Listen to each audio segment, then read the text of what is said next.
ਜਦੋਂ ਉਜਾੜੇ ਪਏ ਨੇ, ਭਾਜਣਾ ਪਈਆਂ ਜਦੋਂ, ਤੇ ਬਾਪੂ ਜੀ ਦੱਸਦੇ ਨੇ ਕਿ ਮੱਝ ਤਾਂ ਤੋਰ ਲਈ, ਨਿਆਣੇ ਦੁੱਧ ਪੀ ਲੈਣਗੇ ਰਾਹ ਦੇ ਵਿੱਚ ਕਿਤੇ, ਇਹ ਭੁੱਲ ਗਏ ਵੀ ਬਾਲਟੀ ਵੀ ਚਾਹੀਦੀ ਹੈ ਨਾਲ। ਭੱਜ ਕੇ ਪਿੱਛੇ ਗਏ ਤੇ ਜਾਂਦਿਆਂ ਨੂੰ ਜਿਹੜੇ ਲੁਟੇਰੇ ਸੀ, ਧਾੜਵੀ ਸੀ, ਉਸ ਘਰ ਦੇ ਵਿੱਚ ਸਮਾਨ ਖੋਹ ਖਿੰਜ ਰਹੇ ਸੀ ਆਪਸ ਦੇ ਵਿੱਚ। ਜਿਹੜੇ ਬੰਦੇ ਮੇਰੇ ਬਾਪੂ ਜੀ ਅੱਗੇ ਬੋਲਦੇ ਨਹੀਂ ਸੀ, ਉਹਨਾਂ ਚੋਂ ਇੱਕ ਦੇ ਹੱਥ 'ਚ ਬਰਸ਼ੀ ਸੀ ਤੇ ਉਹਨੇ ਆਖਿਆ ਜੇ ਭਲੀ ਚ ਉਹਨਾਂ ਤੇ ਇੰਨੀ ਪੈਰੀ ਮੁੜ ਜਾ, ਇੱਕ ਘਰ ਚੋਂ ਬਾਲਟੀ ਚੁੱਕਣੀ ਨਹੀਂ ਸੀ।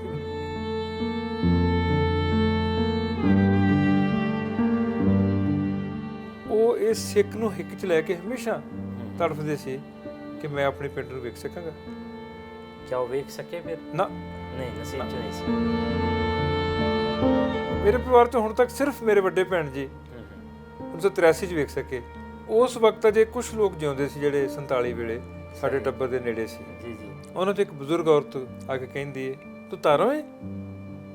ਕਹਿੰਦੇ ਨਹੀਂ, ਮੈਂ ਤਾਰੋ ਨਹੀਂ, ਮੈਂ ਚੀਤਾ ਹਾਂ। वाह। ਤੇਰੀ ਭੂਆ ਦਾ ਵਿਆਹ ਹੋ ਗਿਆ, ਵਕਤ ਫਰੀਜ਼ ਹੋ ਗਿਆ, ਖੜ ਗਿਆ ਉੱਥੇ। ਉਧਰ ਵੀ ਪੀੜਾ ਘੱਟ ਨਹੀਂ, ਇੱਧਰ ਵੀ ਸੁਪਨ ਕਰੰਡੇ ਗਏ। हाय हाय। ਸੂਰਜ ਦੇ ਹੁੰਦਿਆਂ ਸੁੰਦਿਆਂ ਹੀ ਅਸੀਂ ਸਿਖਰ ਦੁਪਹਿਰੇ ਵੰਡੇ ਗਏ। ओए होए। ਸਾਡੇ ਫੁੱਫੜ ਜੀ ਦਾ ਕਤਲ ਹੋਇਆ ਪਿੰਡੋਂ ਨਿਕਲਣ ਸਾਰ ਦੂਸਰੇ ਪਿੰਡ ਦੇ ਨੇੜੇ ਆ ਕੇ। ਉਹ ਪਿੰਡ ਦੇ ਸਰਪੰਚ ਵੀ ਸੀ। ਲਾਸ਼ਾਂ ਰੁੜਦੀਆਂ ਆ ਰਹੀਆਂ ਨੇ, ਖੂਨੋ ਖੂਨ ਰਾਵੀ ਹੈ। ਉਹਦੇ ਵਿੱਚੋਂ ਕੋਈ ਨਾ ਸਿੱਖ ਸੀ, ਨਾ ਉਹ ਹਿੰਦੂ ਸੀ, ਨਾ ਉਹ ਮੁਸਲਮਾਨ ਸੀ। ਉਹ ਦਰਿੰਦੇ ਸੀ ਜਿਨ੍ਹਾਂ ਨੂੰ ਪਤਾ ਨਹੀਂ ਸੀ ਲੱਗ ਰਿਹਾ ਕਿ ਅਸੀਂ ਕੀ ਕਰ ਰਹੇ ਹਾਂ। ਉਸ ਵਹਿਸ਼ਤ ਦੇ ਖਿਲਾਫ ਮੈਂ ਸ਼ਬਦ ਨੂੰ ਹਥਿਆਰ ਵਾਂਗ ਵਰਤਣਾ ਚਾਹੁੰਦਾ। ਮੈਨੂੰ ਲੱਗਦਾ ਕਿ ਧਰਤੀ ਤੇ 47 ਮੁੜ ਕੇ ਨਾ ਆਵੇ। वाह वाह वाह। ਕਿ ਜ਼ਿੰਦਗੀ ਕਿਸ ਦੋਸ਼ ਬਦਲੇ, ਦੇ ਗਈ ਕਰੜੀ ਸਜ਼ਾ। ਪਹਿਲਾਂ ਵਾਹ ਨੇ ਟਾਣ ਤੋੜੇ, ਫਿਰ ਜੜ੍ਹਾਂ ਤੋਂ ਪੁੱਟਿਆ। ਮੇਰੀ ਮਾਂ ਭੁੱਲਦੀ ਨਹੀਂ ਅੱਧੀ ਸਦੀ ਪਹਿਲਾਂ ਦੀ ਬਾਤ। वाह। ਇੱਕ ਚੰਨਾ ਪੌਣੇ ਬੱਦੀ ਰੋਟੀ ਕੁੱਤਾ ਲੈ ਗਿਆ। ओए होए होए। ਸਿਰ ਦੀ ਚੁੰਨੀ ਲਾਸ਼ ਪੁੱਤਰ ਦੀ ਤੇ ਪਾ ਅੱਗੇ ਤੁਰੀ। ओए होए। ਇਸ ਤੋਂ ਵੱਧ ਕੇ ਭਲਾ ਹੋਵੇਗਾ ਕਿਹੜਾ ਕਰ ਭਲਾ। ओए होए। क्या बात। ਮੇਰੇ ਭੂਆ ਜੀ ਨੇ ਸਿਰ ਤੋਂ ਚੁੰਨੀ ਲਾ ਕੇ ਆਪਣੇ ਪੁੱਤਰ ਦੇ ਪਾ ਕੇ ਕਿਹਾ ਸੀ, ਪੁੱਤਰਾ ਮੇਰੇ ਕੋਲ ਤੈਨੂੰ ਦੇਣ ਲਈ ਇਸ ਵੇਲੇ ਸਿਰਫ ਇਹੋ ਕੁਛ ਹੈ।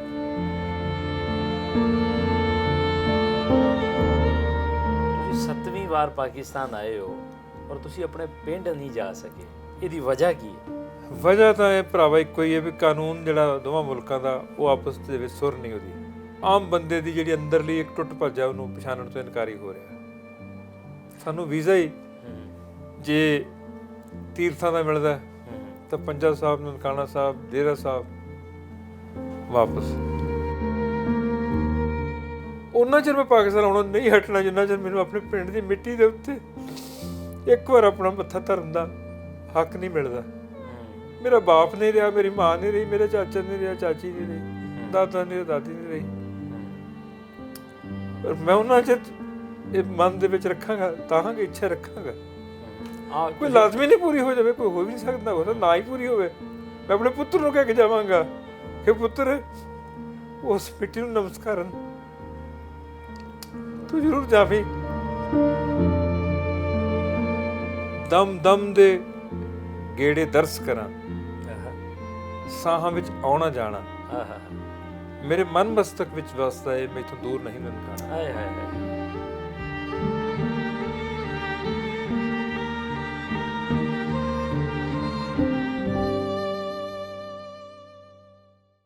ਪੰਜਾਬੀ ਲਹਿਰ ਵੇਖ ਰਹੇ ਸਾਰਿਆਂ ਹੀ ਸਰੋਤਿਆਂ ਨੂੰ ਬਹੁਤ ਸਾਰਾ ਸਲਾਮ ਤੇ ਪਿਆਰ ਭਰੀ ਸਤਿ ਸ਼੍ਰੀ ਅਕਾਲ ਜੀ। ਮੈਂ ਤੁਹਾਡਾ ਵੀਰ ਭੁਪਿੰਦਰ ਸਿੰਘ ਲਵਲੀ, ਔਰ ਤੁਸੀਂ ਜੇ ਪੰਜਾਬੀ ਲਹਿਰ ਚੈਨਲ ਵੇਖਦੇ ਹੋ ਤਾਂ ਇੱਕ ਗਾਣਾ ਤੁਸੀਂ ਜ਼ਰੂਰ ਸੁਣਿਆ ਹੋਵੇਗਾ, ਆਪਣੇ ਪਿੰਡ ਪਰਦੇਸੀਆਂ ਵਾਂਗੂ ਪਰਤਣ ਦਾ ਅਹਿਸਾਸ ਕਿਉਂ ਹੈ, ਮੈਂ 47 ਮਗਰੋਂ ਜੰਮਿਆ ਮੇਰੇ ਪਿੰਡੇ ਲਾਸ ਕਿਉਂ ਹੈ। ਔਰ ਅਕਸਰ ਅਸੀਂ ਇਹ ਜਦੋਂ ਪਾਰਟੀਸ਼ਨ ਦੀਆਂ ਕਹਾਣੀਆਂ ਕਰਦੇ ਹਾਂ ਉਹਦੇ ਉੱਪਰ ਇਹ ਗਾਣਾ ਲਾਉਂਦੇ ਹਾਂ, ਔਰ ਤੁਸੀਂ ਇਸ ਗਾਣੇ ਨੂੰ ਬਹੁਤ ਪਿਆਰ ਵੀ ਦਿੱਤਾ। ਇਸੇ ਹੀ ਗਾਣੇ ਦੇ ਜਿਹੜੇ ਲਿਖਾਰੀ ਨੇ, ਮੁਸੰਨਫ ਨੇ, ਉਹ ਅੱਜ ਸਾਡੇ ਨਾਲ ਮੌਜੂਦ ਨੇ। ਬਹੁਤ ਵੱਡਾ ਨਾਂ ਹੈ ਜੀ ਸਾਡੇ ਨਾਲ ਅੱਜ ਜਿਹੜੇ ਇਸ ਵੇਲੇ ਸਾਡੇ ਇੰਟਰਵਿਊ ਦਾ ਹਿੱਸਾ ਨੇ। ਸਾਨੂੰ ਮਾਣ ਹੈ ਇਹਨਾਂ ਦੇ ਨਾਲ ਬੈਠਣ 'ਤੇ ਵੀ। ਸੋ ਇਹਨਾਂ ਕੋਲ ਪੁੱਛਾਂਗੇ ਕਿ ਆਖਰ ਐਸੀਆਂ ਕਿਹੜੀਆਂ ਗੱਲਾਂ ਨੇ, ਐਸਾ ਕਿਹੜਾ ਰਿਸ਼ਤਾ ਹੈ ਜੋ ਇਹਨਾਂ ਨੇ 47 ਦੇ ਉੱਪਰ ਬਹੁਤ ਸਾਰੀਆਂ ਜਿਹੜੀਆਂ ਲਿਖਤਾਵਾਂ ਨੇ ਉਹ ਲਿਖੀਆਂ ਨੇ। ਸੋ ਇਹਨਾਂ ਨਾਲ ਗੱਲਬਾਤ ਕਰਦੇ ਹਾਂ ਜੀ। ਸਤਿ ਸ਼੍ਰੀ ਅਕਾਲ ਜੀ। ਸਭ ਤੋਂ ਪਹਿਲਾਂ ਤੇ ਤੁਹਾਡਾ ਬਹੁਤ ਬਹੁਤ ਸ਼ੁਕਰੀਆ, ਧੰਨਵਾਦ ਜੀ। ਸ਼ੁਕਰਾਨਾ ਤਾਂ ਮੈਂ ਕਰਨਾ ਭਰਾਵਾ। ਸੱਚੀ ਗੱਲ ਤੇ ਇਹ ਆ ਕਿ ਉਹ ਕਹਿੰਦੇ ਹੁੰਦੇ ਨਾ ਕਿ ਹਮ ਰੁਲਤੇ ਫਿਰਤੇ ਕੋਈ ਬਾਤ ਨਾ ਪੁੱਛਤਾ। ਉਸ ਕਿਸਮ ਦੀ ਹਾਲਤ ਮਨ ਦੀ ਹੁੰਦੀ ਹੈ ਜਦੋਂ ਸੋਚੀਦਾ ਕਿ ਕਿੱਥੋਂ ਤੁਰੇ ਸਾਂ, ਕਿੱਥੇ ਪਹੁੰਚੇ ਹਾਂ। ਰਾਹ ਦੇ ਵਿੱਚ ਕਿੰਨੀਆਂ ਮੁਸੀਬਤਾਂ ਦੁਸ਼ਵਾਰੀਆਂ ਮਾਪਿਆਂ ਨੇ ਝੱਲੀਆਂ, ਅਸੀਂ ਝੱਲੀਆਂ। ਵਾਹ। ਤੇ ਸਾਰਾ ਸਫ਼ਰ ਜੋ ਯਾਦ ਕਰੀਦਾ ਤੇ ਸੱਚ ਜਾਣੀ ਕਈ ਵਾਰ ਤਾਂ ਹੌਕਾ ਨਿਕਲ ਜਾਂਦਾ ਕਿ ਜ਼ਿੰਦਗੀ ਤੋਂ ਸਾਡੇ ਕੋਲੋਂ ਕਿੰਨੇ ਕਰੜੇ ਇਮਤਿਹਾਨ ਲਏ ਨੇ। ਅੱਛਾ, ਇਹ ਦੱਸੋ ਕਿ ਤੁਸੀਂ ਹੁਣ ਇੰਡੀਆ ਦੇ ਵਿੱਚ ਕਿਹੜੀ ਜਗ੍ਹਾ ਤੇ ਰਹਿ ਰਹੇ ਹੋ? ਜਦੋਂ ਅਸੀਂ ਉੱਜੜ ਕੇ ਗਏ 47 'ਚ ਤਾਂ ਪਹਿਲਾਂ ਸਾਡੀ ਕੱਚੀ ਅਲਾਟਮੈਂਟ ਜਿਹੜੀ ਸੀ ਉਹ ਗੁਰਦਾਸਪੁਰ ਜ਼ਿਲ੍ਹੇ ਦੀ ਬਟਾਲਾ ਸਬ ਡਿਵੀਜ਼ਨ ਦਾ ਇੱਕ ਪਿੰਡ ਹੈ ਛੋਟਾ ਜਿਹਾ ਕੁਲਾਰ। ਕੱਚੀ ਅਲਾਟਮੈਂਟ ਤੇ ਅਲੀਵਾਲ ਦੇ ਨੇੜੇ ਪਿੰਡ ਹੈ ਤੇ ਉੱਥੇ ਸੀ ਧਵਾਨ ਦਮੋਦਰ ਅਲੀਵਾਲ ਦੇ ਵਿਚਕਾਰ ਉਰਲੇ ਪਾਸੇ ਪਿੰਡ ਹੈ ਕੁਲਾਰ, ਛੋਟਾ ਜਿਹਾ ਪਿੰਡ ਹੈ। 3 ਸਾਲ ਉੱਥੇ ਰਹਿ ਕੇ ਫਿਰ ਪੱਕੀ ਅਲਾਟਮੈਂਟ ਸਾਡੀ ਜਿਹੜੀ ਪਿੰਡ ਬਸੰਤਕੋਟ ਹੈ ਸਾਡਾ, ਇਹ ਡੇਰਾ ਬਾਬਾ ਨਾਨਕ ਤਹਿਸੀਲ ਦੇ ਵਿੱਚ ਹੈ ਔਰ ਧਿਆਨਪੁਰ ਵੱਡਾ ਕਸਬਾ ਨੇੜੇ। ਉਹ ਬਸੰਤਕੋਟ ਪਿੰਡ ਜਿਹੜਾ ਉਹ ਹੀ ਮੇਰੀ ਜਨਮ ਭੂਮੀ ਹੈ। ਸਹੀ। ਅੱਛਾ, ਪਾਕਿਸਤਾਨ ਦੇ ਨਾਲ ਤੁਹਾਡਾ ਕੀ ਰਿਸ਼ਤਾ ਸੀ? ਪਾਕਿਸਤਾਨ ਦੇ ਵਿੱਚ ਤੁਹਾਡਾ ਪਿਛੋਕੜ ਕਿਹੜਾ ਹੈ ਜੀ? ਰਿਸ਼ਤਾ ਤਾਂ ਸ਼ਾਇਦ ਡਿਫਾਈਨ ਸ਼ਬਦਾਂ 'ਚ ਕਰਨਾ ਐਡਾ ਸੌਖਾ ਨਹੀਂ ਹੈ। ਮੇਰੀਆਂ 100% ਦੀ ਰਿਸ਼ਤੇਦਾਰੀਆਂ ਜਿਹੜੀਆਂ ਸੀ ਉਹ ਰਾਵੀ ਤੋਂ ਉਰਾਰ ਸੀ। ਰਾਵੀ ਤੋਂ ਆਰ ਸੀ? ਉਰਾਰ ਇਸ ਪਾਸੇ। ਸਹੀ ਹੋ ਗਿਆ। ਨਾਰੋਵਾਲ ਸਾਡਾ ਪਿੰਡ ਸੀ ਨਿੱਦੋ ਕੇ। ਇੱਕ ਮੇਰੇ ਭੂਆ ਜੀ ਦੀ ਸ਼ਾਦੀ ਲਹਿੰਦੇ 'ਚ ਹੋਈ ਸੀ ਗੁਜਰਾਂਵਾਲੇ ਜ਼ਿਲ੍ਹੇ 'ਚ ਪਿੰਡ ਲੱਦੇਵਾਲਾ ਵੜੈਚ। ਇੱਕ ਮੇਰੇ ਭੂਆ ਜੀ ਗੁੰਨਾ ਕਲਾਂ 'ਚ ਮੈਰਿਡ ਸੀਗੇ। ਸਹੀ। ਇੱਕ ਮੇਰੇ ਭੂਆ ਜੀ ਦੀ ਮੰਗਣੀ ਹੋਈ ਸੀ 47 ਵੇਲੇ ਭਰੋ ਕੇ ਨਾਲ ਹੀ ਪਿੰਡ ਸੀ, ਬਾਜਵਿਆਂ ਦਾ ਪਿੰਡ ਸੀ ਉਹ ਵੀ। ਸੋ 2 ਮੇਰੀਆਂ ਭੂਆ ਬਾਜਵਿਆਂ ਵੱਲ ਸੀ ਤੇ ਇੱਕ ਭੂਆ ਮੇਰੀ ਵਡੈਜਾਂ ਵੱਲ ਸੀ। ਸਹੀ। ਉਸ ਤੋਂ ਬਿਨਾਂ ਮੇਰੇ ਨਾਨਕੇ ਸੀ ਜਿਹੜੇ ਡਸਕਾ ਤਹਿਸੀਲ ਦੇ ਵਿੱਚ ਸੀ ਤੇ ਸਿਆਲਕੋਟ ਜ਼ਿਲ੍ਹੇ ਦੀ ਡਸਕਾ ਤਹਿਸੀਲ ਦੇ ਵਿੱਚ ਨਾਨਕਾ ਪਿੰਡ ਮੇਰਾ ਸੀਗਾ ਜੰਡੂ ਸਾਈਆਂ ਦਾ। ਮੇਰੀ ਮਾਂ ਸਾਹੀ ਸੀ ਪਰ ਉਹਨਾਂ ਦੇ ਮਾਪਿਆਂ ਦੀ ਬਹੁਤ ਨਿੱਕੀ ਉਮਰੇ ਮੌਤ ਹੋਣ ਕਰਕੇ ਨਾਨਕਿਆਂ ਨੇ ਪਾਲਿਆ ਉਹਨਾਂ ਨੂੰ ਤੇ ਉਹਨਾਂ ਦਾ ਪਿੰਡ ਫਤਾਹਪੁਰ ਸੀ ਨਾਲ ਹੀ ਪਿੰਡ ਉੱਥੇ। ਮੇਰੀ ਮਾਂ ਸਿਰਫ 2 ਸਾਲ ਦੀ ਸੀ ਜਦੋਂ ਬਾਪੂ ਜੀ ਇੰਤਕਾਲ ਹੋ ਗਿਆ, ਮਾਤਾ ਦਾ ਵੀ ਤੇ ਪਿਤਾ ਦਾ ਵੀ। ਸਹੀ। ਤੁਹਾਡਾ ਨਾਨਕਾ ਪਰਿਵਾਰ ਵੀ ਯਾਨੀ ਕਿ ਪਸਰੂਰ ਦੇ ਲਾਗੇ ਸੀ? ਡਸਕੇ ਦੇ ਨਾਲ। ਸਹੀ। ਤੇ ਤੁਹਾਡਾ ਜਿਹੜਾ ਪਿੰਡ ਸੀਗਾ, ਤੁਹਾਡੇ ਦਾਦਕਾ ਪਿੰਡ ਕਹਿ ਲਓ ਜਾਂ ਤੁਹਾਡੇ ਪਿਤਾ ਜੀ ਦਾ ਜਨਮ ਜਿੱਥੇ ਹੋਇਆ, ਉਹ ਕਿਹੜਾ ਪਿੰਡ ਸੀਗਾ? ਉਹ ਤਾਂ ਦੱਸਿਆ ਤੁਹਾਨੂੰ ਕਿ ਉਹ ਨਿੱਦੋਕੇ ਪਿੰਡ ਸੀ। ਆਪਣਾ ਨਿੱਦੋਕੇ ਪਿੰਡ ਜਿਹੜਾ ਹੈਗਾ ਉਹ ਨਿੰਦੋਕੇ ਨਾਰੋਵਾਲ 'ਚ ਪੈਂਦਾ। ਨਾਰੋਵਾਲ ਦੇ ਵਿੱਚ ਪੈਂਦਾ ਹੈ, ਕਰਤਾਰਪੁਰ ਸਾਹਿਬ ਦੇ ਲਾਗੇ ਹੀ ਹੈ। ਉੱਥੋਂ ਸਾਰਾ 10-12 ਕਿਲੋਮੀਟਰ ਦੱਸਦੇ ਆ। ਤੁਹਾਡਾ ਜਨਮ ਵੈਸੇ ਇੰਡੀਆ ਦਾ ਹੈ? ਮੇਰਾ ਇੰਡੀਆ ਦਾ 1953 ਦਾ। 1953 ਦਾ। ਤੇ ਕਿਆ ਤੁਹਾਡੇ ਕੋਈ ਬ੍ਰਦਰਾਂ ਦੀ ਜਨਮ ਪੌਥਾਂ? ਹਾਂ, ਮੇਰੇ ਵੱਡੀ ਭੈਣ ਉਦੋਂ 8 ਸਾਲ ਦੀ ਸੀ। ਅੱਛਾ। 47 'ਚ ਮੇਰੇ ਵੱਡੇ ਭੈਣ ਜੀ ਮਨਜੀਤ 8 ਸਾਲ ਦੇ ਸੀ ਔਰ ਮੇਰੇ ਬ੍ਰਦਰ ਵੱਡੇ ਜਿਹੜੇ ਪ੍ਰਿੰਸੀਪਲ ਜਸਵੰਤ ਸਿੰਘ ਗਿੱਲ ਜਿਹੜੇ ਦੁਰਾਹਾ ਤੋਂ ਰਿਟਾਇਰ ਹੋਏ ਨੇ ਪ੍ਰਿੰਸੀਪਲ ਤੌਰ ਤੇ, ਉਹਨਾਂ ਦੀ ਉਮਰ ਉਸ ਵਕਤ 3.5 ਸਾਲ ਸੀ। ਜਿਹੜੇ ਹੁਣ ਆਸਟ੍ਰੇਲੀਆ ਜਾਂ ਨਿਊਜ਼ੀਲੈਂਡ? ਆਸਟ੍ਰੇਲੀਆ ਰਹਿੰਦੇ। ਸਹੀ। ਅੱਛਾ, ਤੇ ਤੁਹਾਡੇ ਪਿਤਾ ਜੀ, ਤੁਹਾਡੀ ਮਾਤਾ ਜੀ, ਕੀ ਯਾਦਾਂ ਉਹਨਾਂ ਨੇ ਤੁਹਾਨੂੰ ਦੱਸੀਆਂ? ਤੁਸੀਂ ਕਿਸ ਤਰ੍ਹਾਂ ਡਾਇਰੈਕਟਲੀ ਜੁੜੇ ਹੋ? ਇਹ ਖੂਨ ਦੇ ਵਿੱਚ ਹੈ ਸਾਰਾ ਕੁਝ ਜਾਂ ਸੀਨਾ ਵਸੀਨਾ ਬਹੁਤ ਸਾਰੀਆਂ ਯਾਦਾਂ ਸੁਣੀਆਂ ਨੇ? ਅਸਲ 'ਚ ਖੂਨ 'ਚ ਤਾਂ ਕੁਝ ਵੀ ਨਹੀਂ ਹੁੰਦਾ। ਜਿਹੜੀ ਚੀਜ਼ ਦੀ ਤੁਹਾਨੂੰ ਗੁੜਤੀ ਮਿਲਦੀ ਹੈ, ਦਰਦਾਂ ਦੀ ਗੁੜਤੀ ਜੇ ਮਿਲੀ ਹੋਵੇ ਤਾਂ ਦਰਦਾਂ ਦਾ ਵਿਸਥਾਰ ਤੁਹਾਡੀ ਜ਼ਿੰਦਗੀ ਬਣ ਜਾਂਦੀ ਹੈ। ਜਿੰਨੀਆਂ ਪੀੜਾਂ ਪਰੁੱਚੀਆਂ ਗੱਲਾਂ ਉਹਨਾਂ ਤੋਂ ਸੁਣੀਆਂ ਨੇ ਉਹ ਹੀ ਨਾਲ ਤੁਰੀਆਂ ਫਿਰਦੀਆਂ ਨੇ। ਉਹ ਸੱਚ ਜਾਣੀ ਉਹ ਕਦੇ ਲੱਗਣੀ ਨਹੀਂ ਦਿੰਦੀਆਂ ਕਿ ਅਸੀਂ ਉਸ ਪੀੜ 'ਚੋਂ ਖੁਦ ਨਹੀਂ ਲੰਘੇ। ਜਦੋਂ ਉਜਾੜੇ ਪਏ ਨੇ, ਭਾਜਣਾ ਪਈਆਂ ਜਦੋਂ, ਤੇ ਬਾਪੂ ਜੀ ਦੱਸਦੇ ਨੇ ਕਿ ਅਸੀਂ ਮੱਝ ਤਾਂ ਤੋਰ ਲਈ, ਨਿਆਣੇ ਦੁੱਧ ਪੀ ਲੈਣਗੇ ਰਾਹ ਦੇ ਵਿੱਚ ਕਿਤੇ, ਇਹ ਭੁੱਲ ਗਏ ਵੀ ਬਾਲਟੀ ਵੀ ਚਾਹੀਦੀ ਹੈ ਨਾਲ। ਬਾਬਾ 2-3 ਮੀਲ ਅੱਗੇ ਤੁਰ ਕੇ ਆ ਗਏ ਤੇ ਦਾਦੀ ਜੀ ਕਹਿਣ ਲੱਗੇ ਵੀ ਧਾਰਾਂ ਵੇਲਾ ਹੋ ਗਿਆ ਤੇ ਧਾਰ ਤਾਂ ਕੱਢਣ ਵਾਸਤੇ ਬਾਲਟੀ ਹੈ ਨਹੀਂ ਆਪਣੇ ਕੋਲ। ਬਾਪੂ ਜੀ ਭੱਜ ਕੇ, ਉਹ ਬੜੇ ਵਧੀਆ ਦੌੜਾਕ ਸੀ, ਭੱਜ ਕੇ ਪਿੱਛੇ ਗਏ ਤੇ ਜਾਂਦਿਆਂ ਨੂੰ ਜਿਹੜੇ ਲੁਟੇਰੇ ਸੀ, ਧਾੜ ਵੀ ਸੀ, ਉਸ ਘਰ ਦੇ ਵਿੱਚ ਸਮਾਨ ਖੋਹ ਖਿੰਜ ਰਹੇ ਸੀ ਆਪਸ ਦੇ ਵਿੱਚ। ਤੇ ਜਿਹੜੇ ਬੰਦੇ ਮੇਰੇ ਬਾਪੂ ਜੀ ਅੱਗੇ ਬੋਲਦੇ ਨਹੀਂ ਸੀ, ਉਹਨਾਂ 'ਚੋਂ ਇੱਕ ਦੇ ਹੱਥ 'ਚ ਬਰਸ਼ੀ ਸੀ ਤੇ ਉਹਨੇ ਆਖਿਆ ਜੇ ਭਲੀ 'ਚ ਉਹਨਾਂ ਤੇ ਨਹੀਂ ਪੈਰੀ ਮੁੜ ਜਾ। ਇੱਕ ਘਰ 'ਚੋਂ ਬਾਲਟੀ ਚੁੱਕਣੀ ਵੀ ਨਸੀਬ ਨਹੀਂ ਹੋਈ।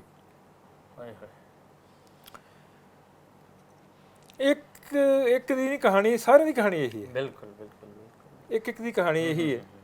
ਥੋੜ੍ਹੇ ਬਹੁਤੇ ਫਰਕ ਨਾਲ ਨਾਮ ਬਦਲਦੇ ਆ, ਕੋਈ ਹਰਨਾਮ ਸਿੰਘ ਆ, ਕੋਈ ਗਿਆਨ ਸਿੰਘ ਆ, ਕੋਈ ਸੱਜਣ ਸਿੰਘ ਆ, ਕੋਈ ਸੰਤੋਖ ਸਿੰਘ ਆ, ਸਾਰਿਆਂ ਦੀਆਂ ਕਹਾਣੀਆਂ ਲਗਭਗ ਇਹੀ ਨੇ। ਤੇ ਤੁਹਾਡੇ ਪਿਤਾ ਜੀ ਜਿੱਦਾਂ ਕੀ ਯਾਦ ਕਰਦੇ ਸੀ ਆਪਣੇ ਪਿੰਡ ਨੂੰ ਲੈ ਕੇ? ਉਹਨਾਂ ਦੀ ਕਿਹੜੀ ਖਿੱਚ ਸੀਗੀ? ਉਹ ਕਿਸ ਤਰ੍ਹਾਂ ਯਾਦ ਕਰਦੇ ਸੀ? ਲਵਲੀ ਜੀ ਉਹ ਜੰਮੇ ਉੱਥੇ, ਹੂੰ ਪਲੇ ਉੱਥੇ। ਉਦੋਂ 40 ਸਾਲ ਦੇ ਸੀ ਬਾਪੂ ਜੀ ਜਦੋਂ 47 ਦੀ ਵੰਡ ਹੋਈ ਹੈ। ਸਹੀ 1907 ਦਾ ਜਨਮ ਸੀ ਉਹਨਾਂ ਦਾ। ਸਹੀ। ਤੇ ਉਹ ਵੀ ਬੜੀ ਕਮਾਲ ਦੀ ਕਹਾਣੀ, ਉਹਨਾਂ ਨੇ ਆਪਣਾ ਜਨਮ ਸਾਲ ਕਿਵੇਂ ਲੱਭਿਆ। ਹੂੰ ਹੂੰ ਇੱਕ ਵਾਰ ਅਸੀਂ ਲੁਧਿਆਣੇ ਸੀ ਤੇ ਬਾਪੂ ਜੀ ਆਏ ਹੋਏ ਸੀ, ਹੂੰ ਤੇ ਸ਼ਹੀਦ ਭਗਤ ਸਿੰਘ ਦੇ ਮਾਤਾ ਜੀ ਸਰਦਾਰ ਨੇ ਵਿਦਿਆਵਤੀ, ਮਾਤਾ ਵਿਦਿਆਵਤੀ ਜੀ ਉੱਥੇ ਆਪਣੇ ਦੋਹਤੇ ਜਗਮੋਹਨ ਸਿੰਘ ਕੋਲ ਆਏ ਸੀ। ਉਹ ਜਗਮੋਹਨ ਸਿੰਘ ਭਾਜੀ ਤੇ ਮੇਰੇ ਵੱਡੇ ਭਾਜੀ ਦੀ ਆਪਸ 'ਚ ਦੋਸਤੀ ਵੀ ਹੈ, ਔਰ ਅਸੀਂ ਉਹਨਾਂ ਦੀ ਛਤਰਛਾਇਆ ਥੱਲੇ ਜਵਾਨ ਹੋਏ ਆ। ਉਹਨਾਂ ਦਾ ਘਰ ਬਿਲਕੁਲ ਨੇੜੇ ਸੀ ਸਾਡੇ, ਤੇ ਬਾਪੂ ਜੀ ਮਿਲਣ ਚਲੇ ਗਏ ਬੇਬੇ ਜੀ ਨੂੰ, ਮਾਤਾ ਵਿਦਿਆਵਤੀ ਨੂੰ, ਤੇ ਐਵੇਂ ਪੁੱਛਣ ਖਾਤਰ ਇਤਿਹਾਸ ਦਾ ਐਵੇਂ ਚਸਕਾ ਜਿਵੇਂ ਹੋਇਆ, ਤੇ ਅਨਪੜ੍ਹ ਸੀ ਚਸਕਾ ਸੀ ਉਹਨਾਂ ਨੂੰ। ਉਹ ਭਗਤ ਸਿੰਘ ਨੂੰ ਅਨਪੜ੍ਹ ਪੜ੍ਹੇ ਲਿਖੇ ਸਾਰੇ ਜਾਣਦੇ ਸੀ। ਹਾਂਜੀ। ਕਹਿੰਦੇ ਬੇਬੇ ਜੀ ਜਦੋਂ ਸਰਦਾਰ ਭਗਤ ਸਿੰਘ ਫਾਂਸੀ ਲੱਗਿਆ ਕਿੰਨੇ ਸਾਲਾਂ ਦਾ ਸੀ? ਜੇ ਹੁਣ ਹੁੰਦਾ ਕਿੰਨੇ ਸਾਲਾਂ ਦਾ ਹੁੰਦਾ? ਬੇਬੇ ਜੀ ਕਹਿੰਦੇ ਜੇ ਜਦੋਂ 47 ਦਾ ਉਜਾੜਾ ਪਿਆ ਨਾ, ਉਦੋਂ ਨੇ 40 ਸਾਲ ਦਾ ਹੋਣਾ ਸੀ। ਵਾਹ। ਤੇ ਬਾਪੂ ਜੀ ਕਹਿੰਦੇ ਫਿਰ ਬੇਬੇ ਜੀ ਮੈਂ ਹੁਣ 40 ਸਾਲ ਦਾ ਆਪਣੇ ਆਪ ਨੂੰ ਗਿਣਦਾ ਉਦੋਂ, ਕਿਉਂਕਿ 47 ਵੇਲੇ ਮੈਂ ਵੀ 40 ਸਾਲ ਦਾ ਸੀ। ਇਹਦਾ ਮਤਲਬ ਅਸੀਂ ਹਾਣੀ ਸੀ। ਹੁਣ ਉੱਥੋਂ ਦਾ ਤਾਂ ਲਾਉਣੇ ਕੋਈ 7 ਜਨਮ ਹੋਏਗਾ ਉਹਨਾਂ ਦਾ। ਸਹੀ। ਔਰ ਸਾਰੀ ਜ਼ਿੰਦਗੀ ਉੱਥੇ ਆਪਣੇ ਦਾਦਿਆਂ ਪੜਦਾਦਿਆਂ ਲਖੜਦਾਦਿਆਂ ਕਈ ਪੁਸ਼ਤਾਂ ਤੋਂ ਜਿਹੜੇ ਪਿੰਡ 'ਚ ਰਹਿੰਦੇ ਹੋ, ਉੱਥੋਂ ਦੇ ਰੁੱਖ ਬਿਰਖ ਬਰੂਟੇ, ਤੁਹਾਡੇ ਆ ਜਾਨਵਰ ਪੰਛੀ ਪਰਿੰਦੇ ਆਲਾ ਦੁਆਲਾ ਸਾਰਾ ਤੁਹਾਡਾ ਚੁੱਕਦਾ, ਤੁਹਾਡੇ ਸਾਹਾਂ 'ਚ ਰਮ ਜਾਂਦਾ, ਵਾਕਫ ਹੋ ਜਾਂਦਾ ਤੁਹਾਡਾ ਜੀ, ਰਮ ਜਾਂਦਾ ਜੀ, ਤੁਹਾਡੇ ਅੰਦਰੋਂ ਨਿਕਲਦਾ ਹੀ ਨਹੀਂ ਉਹ। ਬਿਲਕੁਲ ਬਿਲਕੁਲ। ਔਰ ਮੇਰਾ ਖਿਆਲ ਹੈ ਕਿ 1987 'ਚ ਬਾਪੂ ਜੀ ਚੜ੍ਹਾਈ ਕੀਤੇ ਨੇ, ਤੇ 84 ਤੱਕ 87 ਤੱਕ ਉਹ ਇਸ ਸਿੱਖ ਨੂੰ ਹਿੱਕ 'ਚ ਲੈ ਕੇ ਹਮੇਸ਼ਾ ਤੜਫਦੇ ਸੀ ਕਿ ਮੈਂ ਆਪਣੇ ਪਿੰਡ ਨੂੰ ਵੇਖ ਸਕਾਂਗਾ। ਕਿਆ ਉਹ ਵੇਖ ਸਕੇ ਫਿਰ? ਨਾ, ਨਹੀਂ, ਨਸੀਬ 'ਚ ਨਹੀਂ ਸੀ।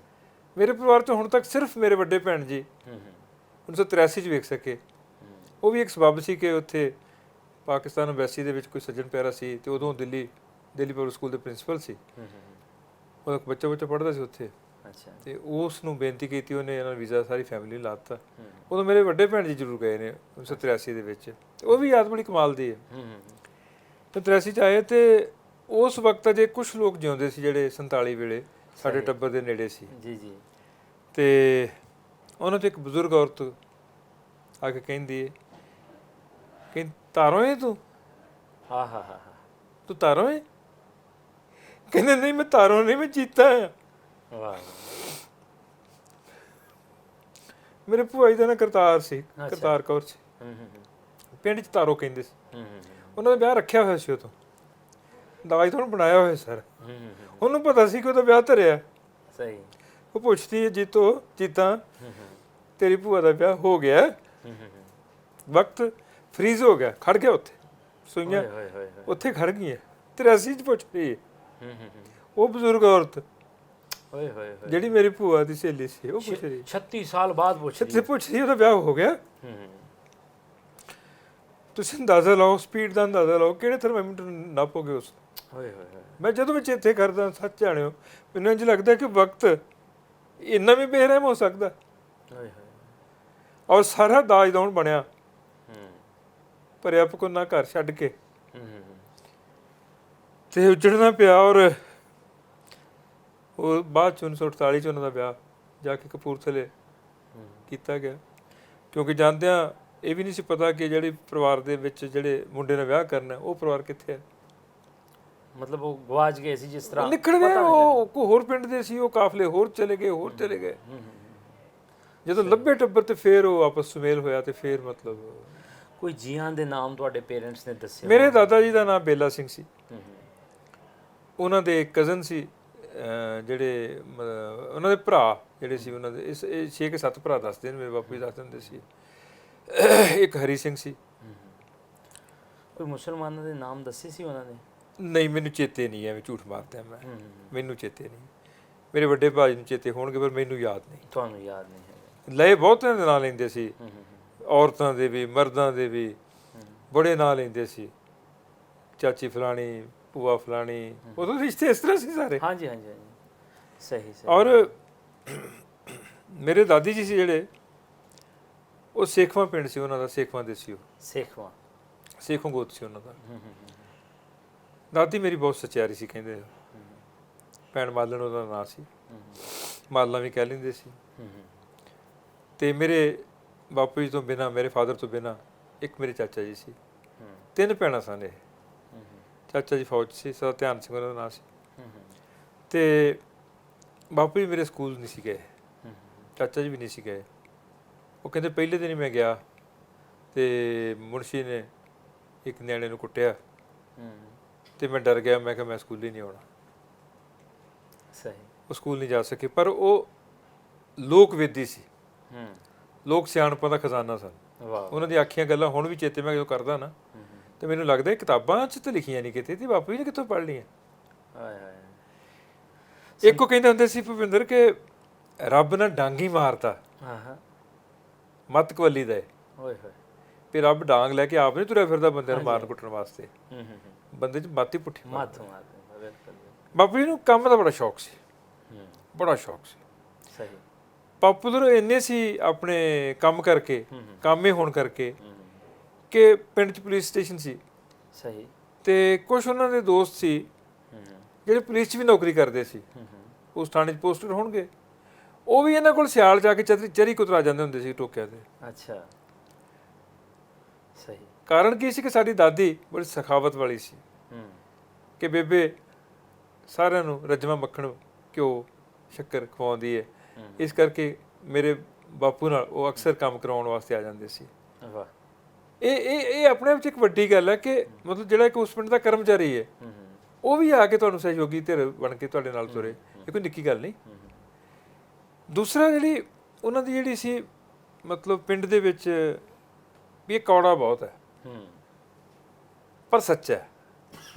ਸੱਚੇ ਲੋਕ ਅਕਸਰ ਇਹ ਮਰਦੇ ਦਮ ਤੱਕ ਉਹਨਾਂ ਦੇ ਨਾਲ ਟੈਗ ਜੁੜਿਆ ਰਿਹਾ ਕਿ ਭਾਈ ਹਰਨਾਮ ਸਿੰਘ, ਭਾਈ ਪਿੰਡ 'ਚ ਜਦੋਂ ਮੈਂ ਬਚਪਨ ਸੀ ਮੇਰਾ, ਉਦੋਂ ਉਹਨੂੰ ਭਾਈ ਹਰਨਾਮ ਸਿੰਘ ਕਹਿਣ ਲੱਗੇ ਸੀ। ਕਹਿੰਦੇ ਭਾਈ ਹਰਨਾਮ ਸਿੰਘ ਕੌੜਾ ਤੇ ਪੂਰਾ, ਪਰ ਜੋ ਗੱਲ ਕਹਿੰਦਾ 40 ਸੇਰੀ ਹੈ। ਵਾਹ। ਮੈਨੂੰ ਇਸ ਗੱਲ ਦਾ ਮਾਣ ਆ ਕਿ ਮੈਂ ਆਪਣੇ ਉਸ ਬਾਬਲ ਦਾ ਪੁੱਤਰ ਹਾਂ ਤੇ ਮੈਂ ਉਸ ਕਿਰਤੀ ਮਾਂ ਦਾ ਪੁੱਤਰ ਹਾਂ ਜਿਹਨੇ ਸਾਰੀ ਜ਼ਿੰਦਗੀ ਦੋਸਤ ਸੱਤ ਤੀਕ ਕਿਸੇ ਨਾਲ ਵੀ ਦਰੇਗ ਨਹੀਂ ਕੀਤਾ, ਵਿਤਕਰਾ ਨਹੀਂ ਕੀਤਾ। ਵਾਹ ਜੀ। 47 ਦੇ ਉਜਾੜਿਆਂ ਵਾਲੇ ਕੀ ਦੱਸਦੇ ਆ ਕਿ ਜਦੋਂ ਉਜੜ ਕੇ ਆਏ ਆ ਕੀ ਹਾਲਾਤ ਸਨ, ਕੋਈ ਜਾਨੀ ਨੁਕਸਾਨ ਤੇ ਨਹੀਂ ਹੋਇਆ? ਸਾਡੇ ਟੱਬਰ ਚੋਂ ਸਿਰਫ ਨੁਕਸਾਨ ਜੇ ਹੋਇਆ ਸਾਡੇ ਭੂਆ ਜੀ ਵੱਡੇ ਸੀ ਜਿਹੜੇ ਲੱਦੇ ਵਾਲੇ ਵੜਿਆ ਚ, ਉਸ ਪਰਿਵਾਰ ਦਾ ਹੋਇਆ। ਉਸ ਪਰਿਵਾਰ ਦਾ ਹੋਇਆ। ਸਾਡੇ ਫੁੱਫੜ ਜੀ ਦਾ ਕਤਲ ਹੋਇਆ ਪਿੰਡੋਂ ਨਿਕਲਣ ਸਾਰ ਦੂਸਰੇ ਪਿੰਡ ਦੇ ਨੇੜੇ ਆ ਕੇ। ਉਹ ਪਿੰਡ ਦੇ ਸਰਪੰਚ ਵੀ ਸੀ ਤੇ ਸਰਪੰਚ ਵੀ ਇਸ ਕਿਸਮ ਦੇ ਕਿ ਇੱਕ ਵਾਰ ਉਹ ਪਿੰਡ 'ਚ ਨਹੀਂ ਸੀ ਕਿ ਮੈਂ ਸਰਪੰਚ ਨਹੀਂ ਬਣਨਾ ਤੇ ਪਿੰਡ ਵਾਲਿਆਂ ਨੇ ਫੈਸਲਾ ਕਰ ਲਿਆ ਕਿ ਸਰਪੰਚ ਇਹਨੂੰ ਹੀ ਬਣਾਉਣਾ। ਕੈਪਟਨ ਭਾਗ ਸਿੰਘ ਉਹਦਾ ਨਾਂ ਸੀ। ਕਹਿੰਦੇ ਕਿ ਉਹਦੀ ਨੁਮਾਇੰਦਗੀ ਕੌਣ ਕਰੇਗਾ, ਹਾਮੀ ਕਿਤੋਂ ਭਰਾਈਏ। ਘਰ ਆਏ ਬੰਦੇ ਸਹੀ, ਬਹੁਤੇ ਉਹਨਾਂ 'ਚੋਂ ਮੁਸਲਮਾਨ ਸੀ, ਹਿੰਦੂ ਸੀ, ਖੱਤਰੀ ਸਰਦਾਰ ਖੱਤਰੀ ਸੀ ਪਿੰਡ ਦੇ। ਕਹਿੰਦੇ ਕਿੱਥੇ ਨੇ ਸੂਬੇਦਾਰ ਸਾਹਿਬ? ਸੂਬੇਦਾਰ ਆਨਰੇਰੀ ਕੈਪਟਨ ਸੇਮ ਹੀ ਚੀਜ਼ ਹੁੰਦੀ ਹੈ ਜੀ ਜੀ। ਕਹਿੰਦੇ ਉਹ ਤਾਂ ਗਏ ਹੋਏ ਨੇ। ਕਹਿੰਦੇ ਪੰਚਾਇਤ ਪਿੰਡ ਦੀ ਪਰਿਆ ਤੇ ਅਸੀਂ ਤਾਂ ਸਰਪੰਚ ਚੁਣਨਾ ਉਹਨੂੰ। ਉਹ ਕਹਿੰਦੇ ਉਹ ਤਾਂ ਨਹੀਂ, ਉਹ ਐਤਕੀ ਉਹਨਾਂ ਦੀ ਸਹਿਮਤੀ ਨਹੀਂ ਹੈ। ਫਿਰ ਉਹਨਾਂ ਦੀ ਵੱਜੀ ਹੋਈ ਪੱਗ ਨੂੰ ਘਰੋਂ ਮੰਗ ਕੇ ਲੈ ਕੇ ਗਏ ਪਿੰਡ ਵਾਲੇ ਤੇ ਉਹਨਾਂ ਨੂੰ ਸਰਪੰਚ ਹੋਣਾ। ਉਹਦੀ ਦਸਤਾਰ ਵੀ ਸਰਪੰਚ ਬਣੀ। ਵਾਹ ਵਾਹ। ਔਰ ਉਹਨਾਂ ਦੇ ਇਨਸਾਫ ਪਸੰਦੀ ਦਾ ਹਵਾਲਾ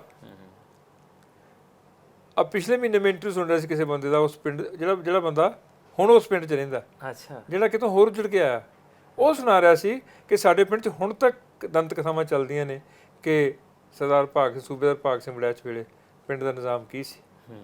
ਜ਼ਬਰਦਸਤ। ਇਹ ਸਾਨੂੰ ਜਿਹੜਾ ਗਰਦਨ ਸਿੱਧੀ ਰੱਖਣ ਦਾ ਇੱਕ ਸਵਾਦ ਮਿਲਦਾ। ਉਹਨਾਂ ਦਾ ਹੀ ਇੱਕ ਪੁੱਤਰ ਸੀ, ਉਸ ਨੂੰ ਵੀ ਬਲਵਈਆਂ ਨੇ ਬਰਸ਼ੀ ਮਾਰ ਕੇ ਮਾਰ ਦਿੱਤਾ। ਔਰ ਉਹ ਤਾਂ ਮੇਰੀ ਸ਼ਾਇਰੀ 'ਚ ਵੀ ਆਉਂਦਾ, ਇੱਕ ਥਾਂ ਤੇ ਉੱਤੇ ਰੈਫਰੈਂਸ ਆਉਂਦਾ ਕਿ ਜ਼ਿੰਦਗੀ ਕਿਸ ਦੋਸ਼ ਬਦਲੇ ਦੇ ਗਈ ਕਰੜੀ ਸਜ਼ਾ, ਪਹਿਲਾਂ ਵਾਹ ਨੇ ਟਾਣ ਤੋੜੇ ਫਿਰ ਜੜ੍ਹਾਂ ਤੋਂ ਪੁੱਟਿਆ। ਜ਼ਿੰਦਗੀ ਕਿਸ ਦੋਸ਼ ਬਦਲੇ ਦੇ ਗਈ ਕਰੜੀ ਸਜ਼ਾ, ਪਹਿਲਾਂ ਵਾਹ ਨੇ ਟਾਣ ਤੋੜੇ ਫਿਰ ਜੜ੍ਹਾਂ ਤੋਂ ਪੁੱਟਿਆ। ਮੇਰੀ ਮਾਂ ਭੁੱਲਦੀ ਨਹੀਂ ਅੱਧੀ ਸਦੀ ਪਹਿਲਾਂ ਦੀ ਬਾਤ, ਇੱਕ ਚੰਨਾ ਪੌਣੇ ਬੱਦੀ ਰੋਟੀ ਕੁੱਤਾ ਲੈ ਗਿਆ।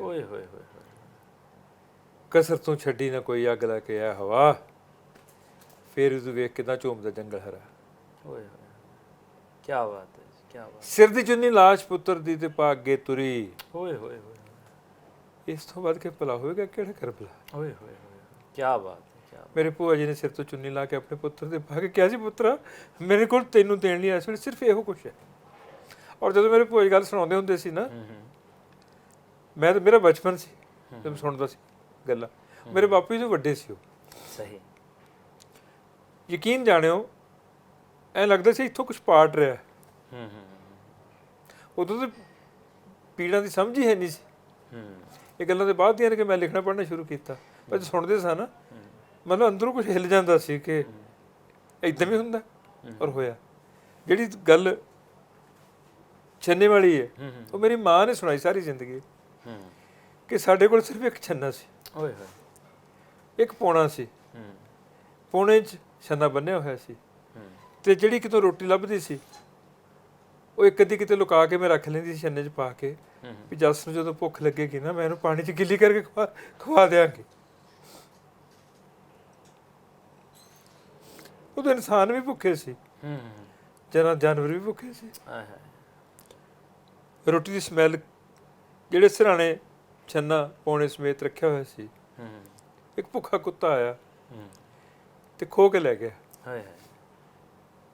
ਤੁਸੀਂ ਅੰਦਾਜ਼ਾ ਲਾਓ ਕਿ ਉਸ ਮਾਂ ਤੇ ਕੀ ਬੀਤੀ ਹੋਏਗੀ। 47 ਦੇ ਦਰਦ ਜਿਹੜੇ ਨੇ ਨਾ, ਔਰ 7 ਦਿਨ ਲਗਾਤਾਰ ਉੱਥੇ ਦਰਿਆ ਦੇ ਕੰਢੇ ਤੇ ਰੁਕਣਾ ਪਿਆ ਇਹਨਾਂ ਨੂੰ, ਕਿਉਂਕਿ ਬਰਸਾਤਾਂ ਬਹੁਤ ਜ਼ਿਆਦਾ ਆਈਆਂ ਤੇ ਦਰਿਆ 'ਚ ਹੜ੍ਹ ਆ ਗਿਆ। ਹਾਂਜੀ ਹਾਂਜੀ। ਲਾਸ਼ਾਂ ਰੁੜਦੀਆਂ ਆ ਰਹੀਆਂ ਨੇ, ਖੂਨੋ ਖੂਨ ਰਾਵੀ ਹੈ। ਡੱਡੀਆਂ ਸੂਫੀਆਂ ਦਾ ਪੱਤਣ ਪੈਂਦਾ, ਜਿਹੜਾ ਸਾਡਾ ਰਮਦਾਸ ਦੇ ਪੈਰਲਲ, ਉੱਥੋਂ ਦੀ ਕ੍ਰਾਸ ਕੀਤੀ ਸੀ ਸਾਡੇ ਵੱਡੇ। ਅੱਛਾ ਅੱਛਾ। ਤੇ ਬਾਪੂ ਜੀ ਦੱਸਦੇ ਸੀ ਕਿ ਜਦੋਂ, ਕਿਉਂਕਿ ਨੀਲਾ ਅਸਮਾਨ ਹੈ, ਥੱਲੇ ਛੱਤ ਹੈ ਹੀ ਨਹੀਂ, ਪੈਣ ਦੀ ਥਾਂ ਕੋਈ ਨਹੀਂ ਥੱਲੇ, ਉੱਥੇ ਲੋਕ ਜੰਗਲ ਪਾਣੀ ਜਾ ਰਹੇ ਨੇ, ਉੱਥੇ ਲੋਕ ਪਕਾ ਰਹੇ ਨੇ, ਉੱਥੇ ਮਾੜਾ ਮੋਟਾ ਜਿਹੜੀ ਇਹ ਡਰਾਪਿੰਗ ਹੋ ਰਹੀ ਰੋਟੀਆਂ ਦੀ ਉਹ ਹੋ ਰਹੀ ਹੈ। ਗੰਦਗੀ ਦੇ ਢੇਰ 'ਚ ਵੀ ਰੋਟੀਆਂ ਦੀਆਂ ਬੋਰੀਆਂ ਡਿੱਗੀਆਂ, ਬ੍ਰੈਡ ਡਿੱਗ ਰਹੀ ਹੈ। ਕੁੱਤਿਆਂ ਕੋਲੋਂ ਬੰਦੇ ਖੋ ਰਹੇ ਨੇ, ਬੰਦਿਆਂ ਕੋਲੋਂ ਕੁੱਤੇ ਖੋ ਰਹੇ ਨੇ। ਸਿਰ 'ਚ ਪਾਣੀ ਪੈ ਰਿਹਾ ਬਰਸਾਤਾਂ ਦਾ, ਪਾਣੀ ਪੈਣ ਨਾਲ ਸਿਰ 'ਚ ਜੂਆਂ ਪੈ ਰਹੀਆਂ ਨੇ। ਉਹ ਕਹਿੰਦੇ ਜਦੋਂ ਕੰਘਾ ਫੇਰਦੇ ਸੀ ਥੱਲੇ ਢੇਰ ਲੱਗ ਜਾਂਦਾ ਸੀ ਜੂਆਂ ਦਾ। ਇਹ ਹਾਲਤ ਸੀ 7-8 ਦਿਨਾਂ ਬਾਅਦ, ਇਹ ਹਾਲਤ ਸੀ। ਤੇ ਜਦੋਂ ਦਰਿਆ ਦਾ ਪਾਣੀ ਥੋੜਾ ਮੱਧਮ ਪਿਆ, ਤੇ ਫਿਰ ਕਿਉਂਕਿ ਦਰਿਆਵਾਂ ਦੇ ਕੰਢੇ ਰਹਿਣ ਵਾਲੇ ਲੋਕ ਤਾਂ ਸਾਡੇ ਜੀ ਹੈ ਨਹੀਂ ਸੀ, ਉਹਨਾਂ ਇਹ ਨਹੀਂ ਸੀ ਪਤਾ ਵੀ ਪਾਰ ਕਿਵੇਂ ਕਰਨਾ। ਥੋੜਾ ਪਾਣੀ ਹੁੰਦਾ ਤੁਰ ਕੇ ਲੰਘ ਜਾਂਦੇ। ਹੜ੍ਹ ਆਏ ਹੋਣ ਕਰਕੇ ਕਿਸ਼ਤੀਆਂ ਕੋਈ ਨਹੀਂ, ਬੇੜੀਆਂ ਕੋਈ ਨਹੀਂ, ਚਾਲਕ ਕੋਈ ਨਹੀਂ। ਪਿੱਛੋਂ ਕਹਿੰਦੇ ਕਾਫਲਾ ਆਇਆ ਕੋਈ ਲੁਬਾਣਿਆਂ ਦਾ, ਲੁਬਾਣਾ ਕਮਿਊਨਿਟੀ ਵਾਲੇ ਜਿਹੜੇ ਲੂਣ ਦਾ ਵਪਾਰ ਕਰਦੇ, ਉਹਨਾਂ ਦੀਆਂ ਔਰਤਾਂ ਨੇ ਬਹਾਦਰੀ ਕੀਤੀ। ਮੈਂ ਆਪਣੀ ਕਿਤਾਬ ਦੇ ਪ੍ਰੀਫੇਸ 'ਚ ਵੀ ਲਿਖੀ ਗੱਲ ਹੈ, ਖੈਰ ਪੰਜਾਂ ਪਾਣੀ ਦੀ ਮੇਰੀ ਕਿਤਾਬ ਦੇ ਮੁੱਖ ਵਿੱਚ ਮੈਂ ਗੱਲ ਲਿਖੀ, ਜਿਹੜੀ ਮੈਨੂੰ ਮੇਰੀ ਮਾਂ ਨੇ ਸੁਣਾਈ ਸੀ। ਕਹਿੰਦੇ ਲੁਬਾਣਾ ਔਰਤਾਂ ਜਿਹੜੀਆਂ ਸੀ, ਉਹਨਾਂ ਨੇ ਨੇੜੇ ਪਿੰਡਾਂ 'ਚੋਂ ਕੋਠੇ ਢਾਹ ਕੇ ਸ਼ਤੀਰੀਆਂ ਲਿਆਂਦੀਆਂ। ਅੱਛਾ। ਸ਼ਤੀਰੀਆਂ ਨੂੰ ਆਪਸ 'ਚ ਚੁੰਨੀਆਂ ਨਾਲ ਬੰਨਿਆ, ਓਏ ਹੋਏ, ਬੰਨ ਕੇ ਤੁਲੇ ਬਣਾਏ। ਤੁਲੇ ਬਣਾ ਕੇ ਤੇ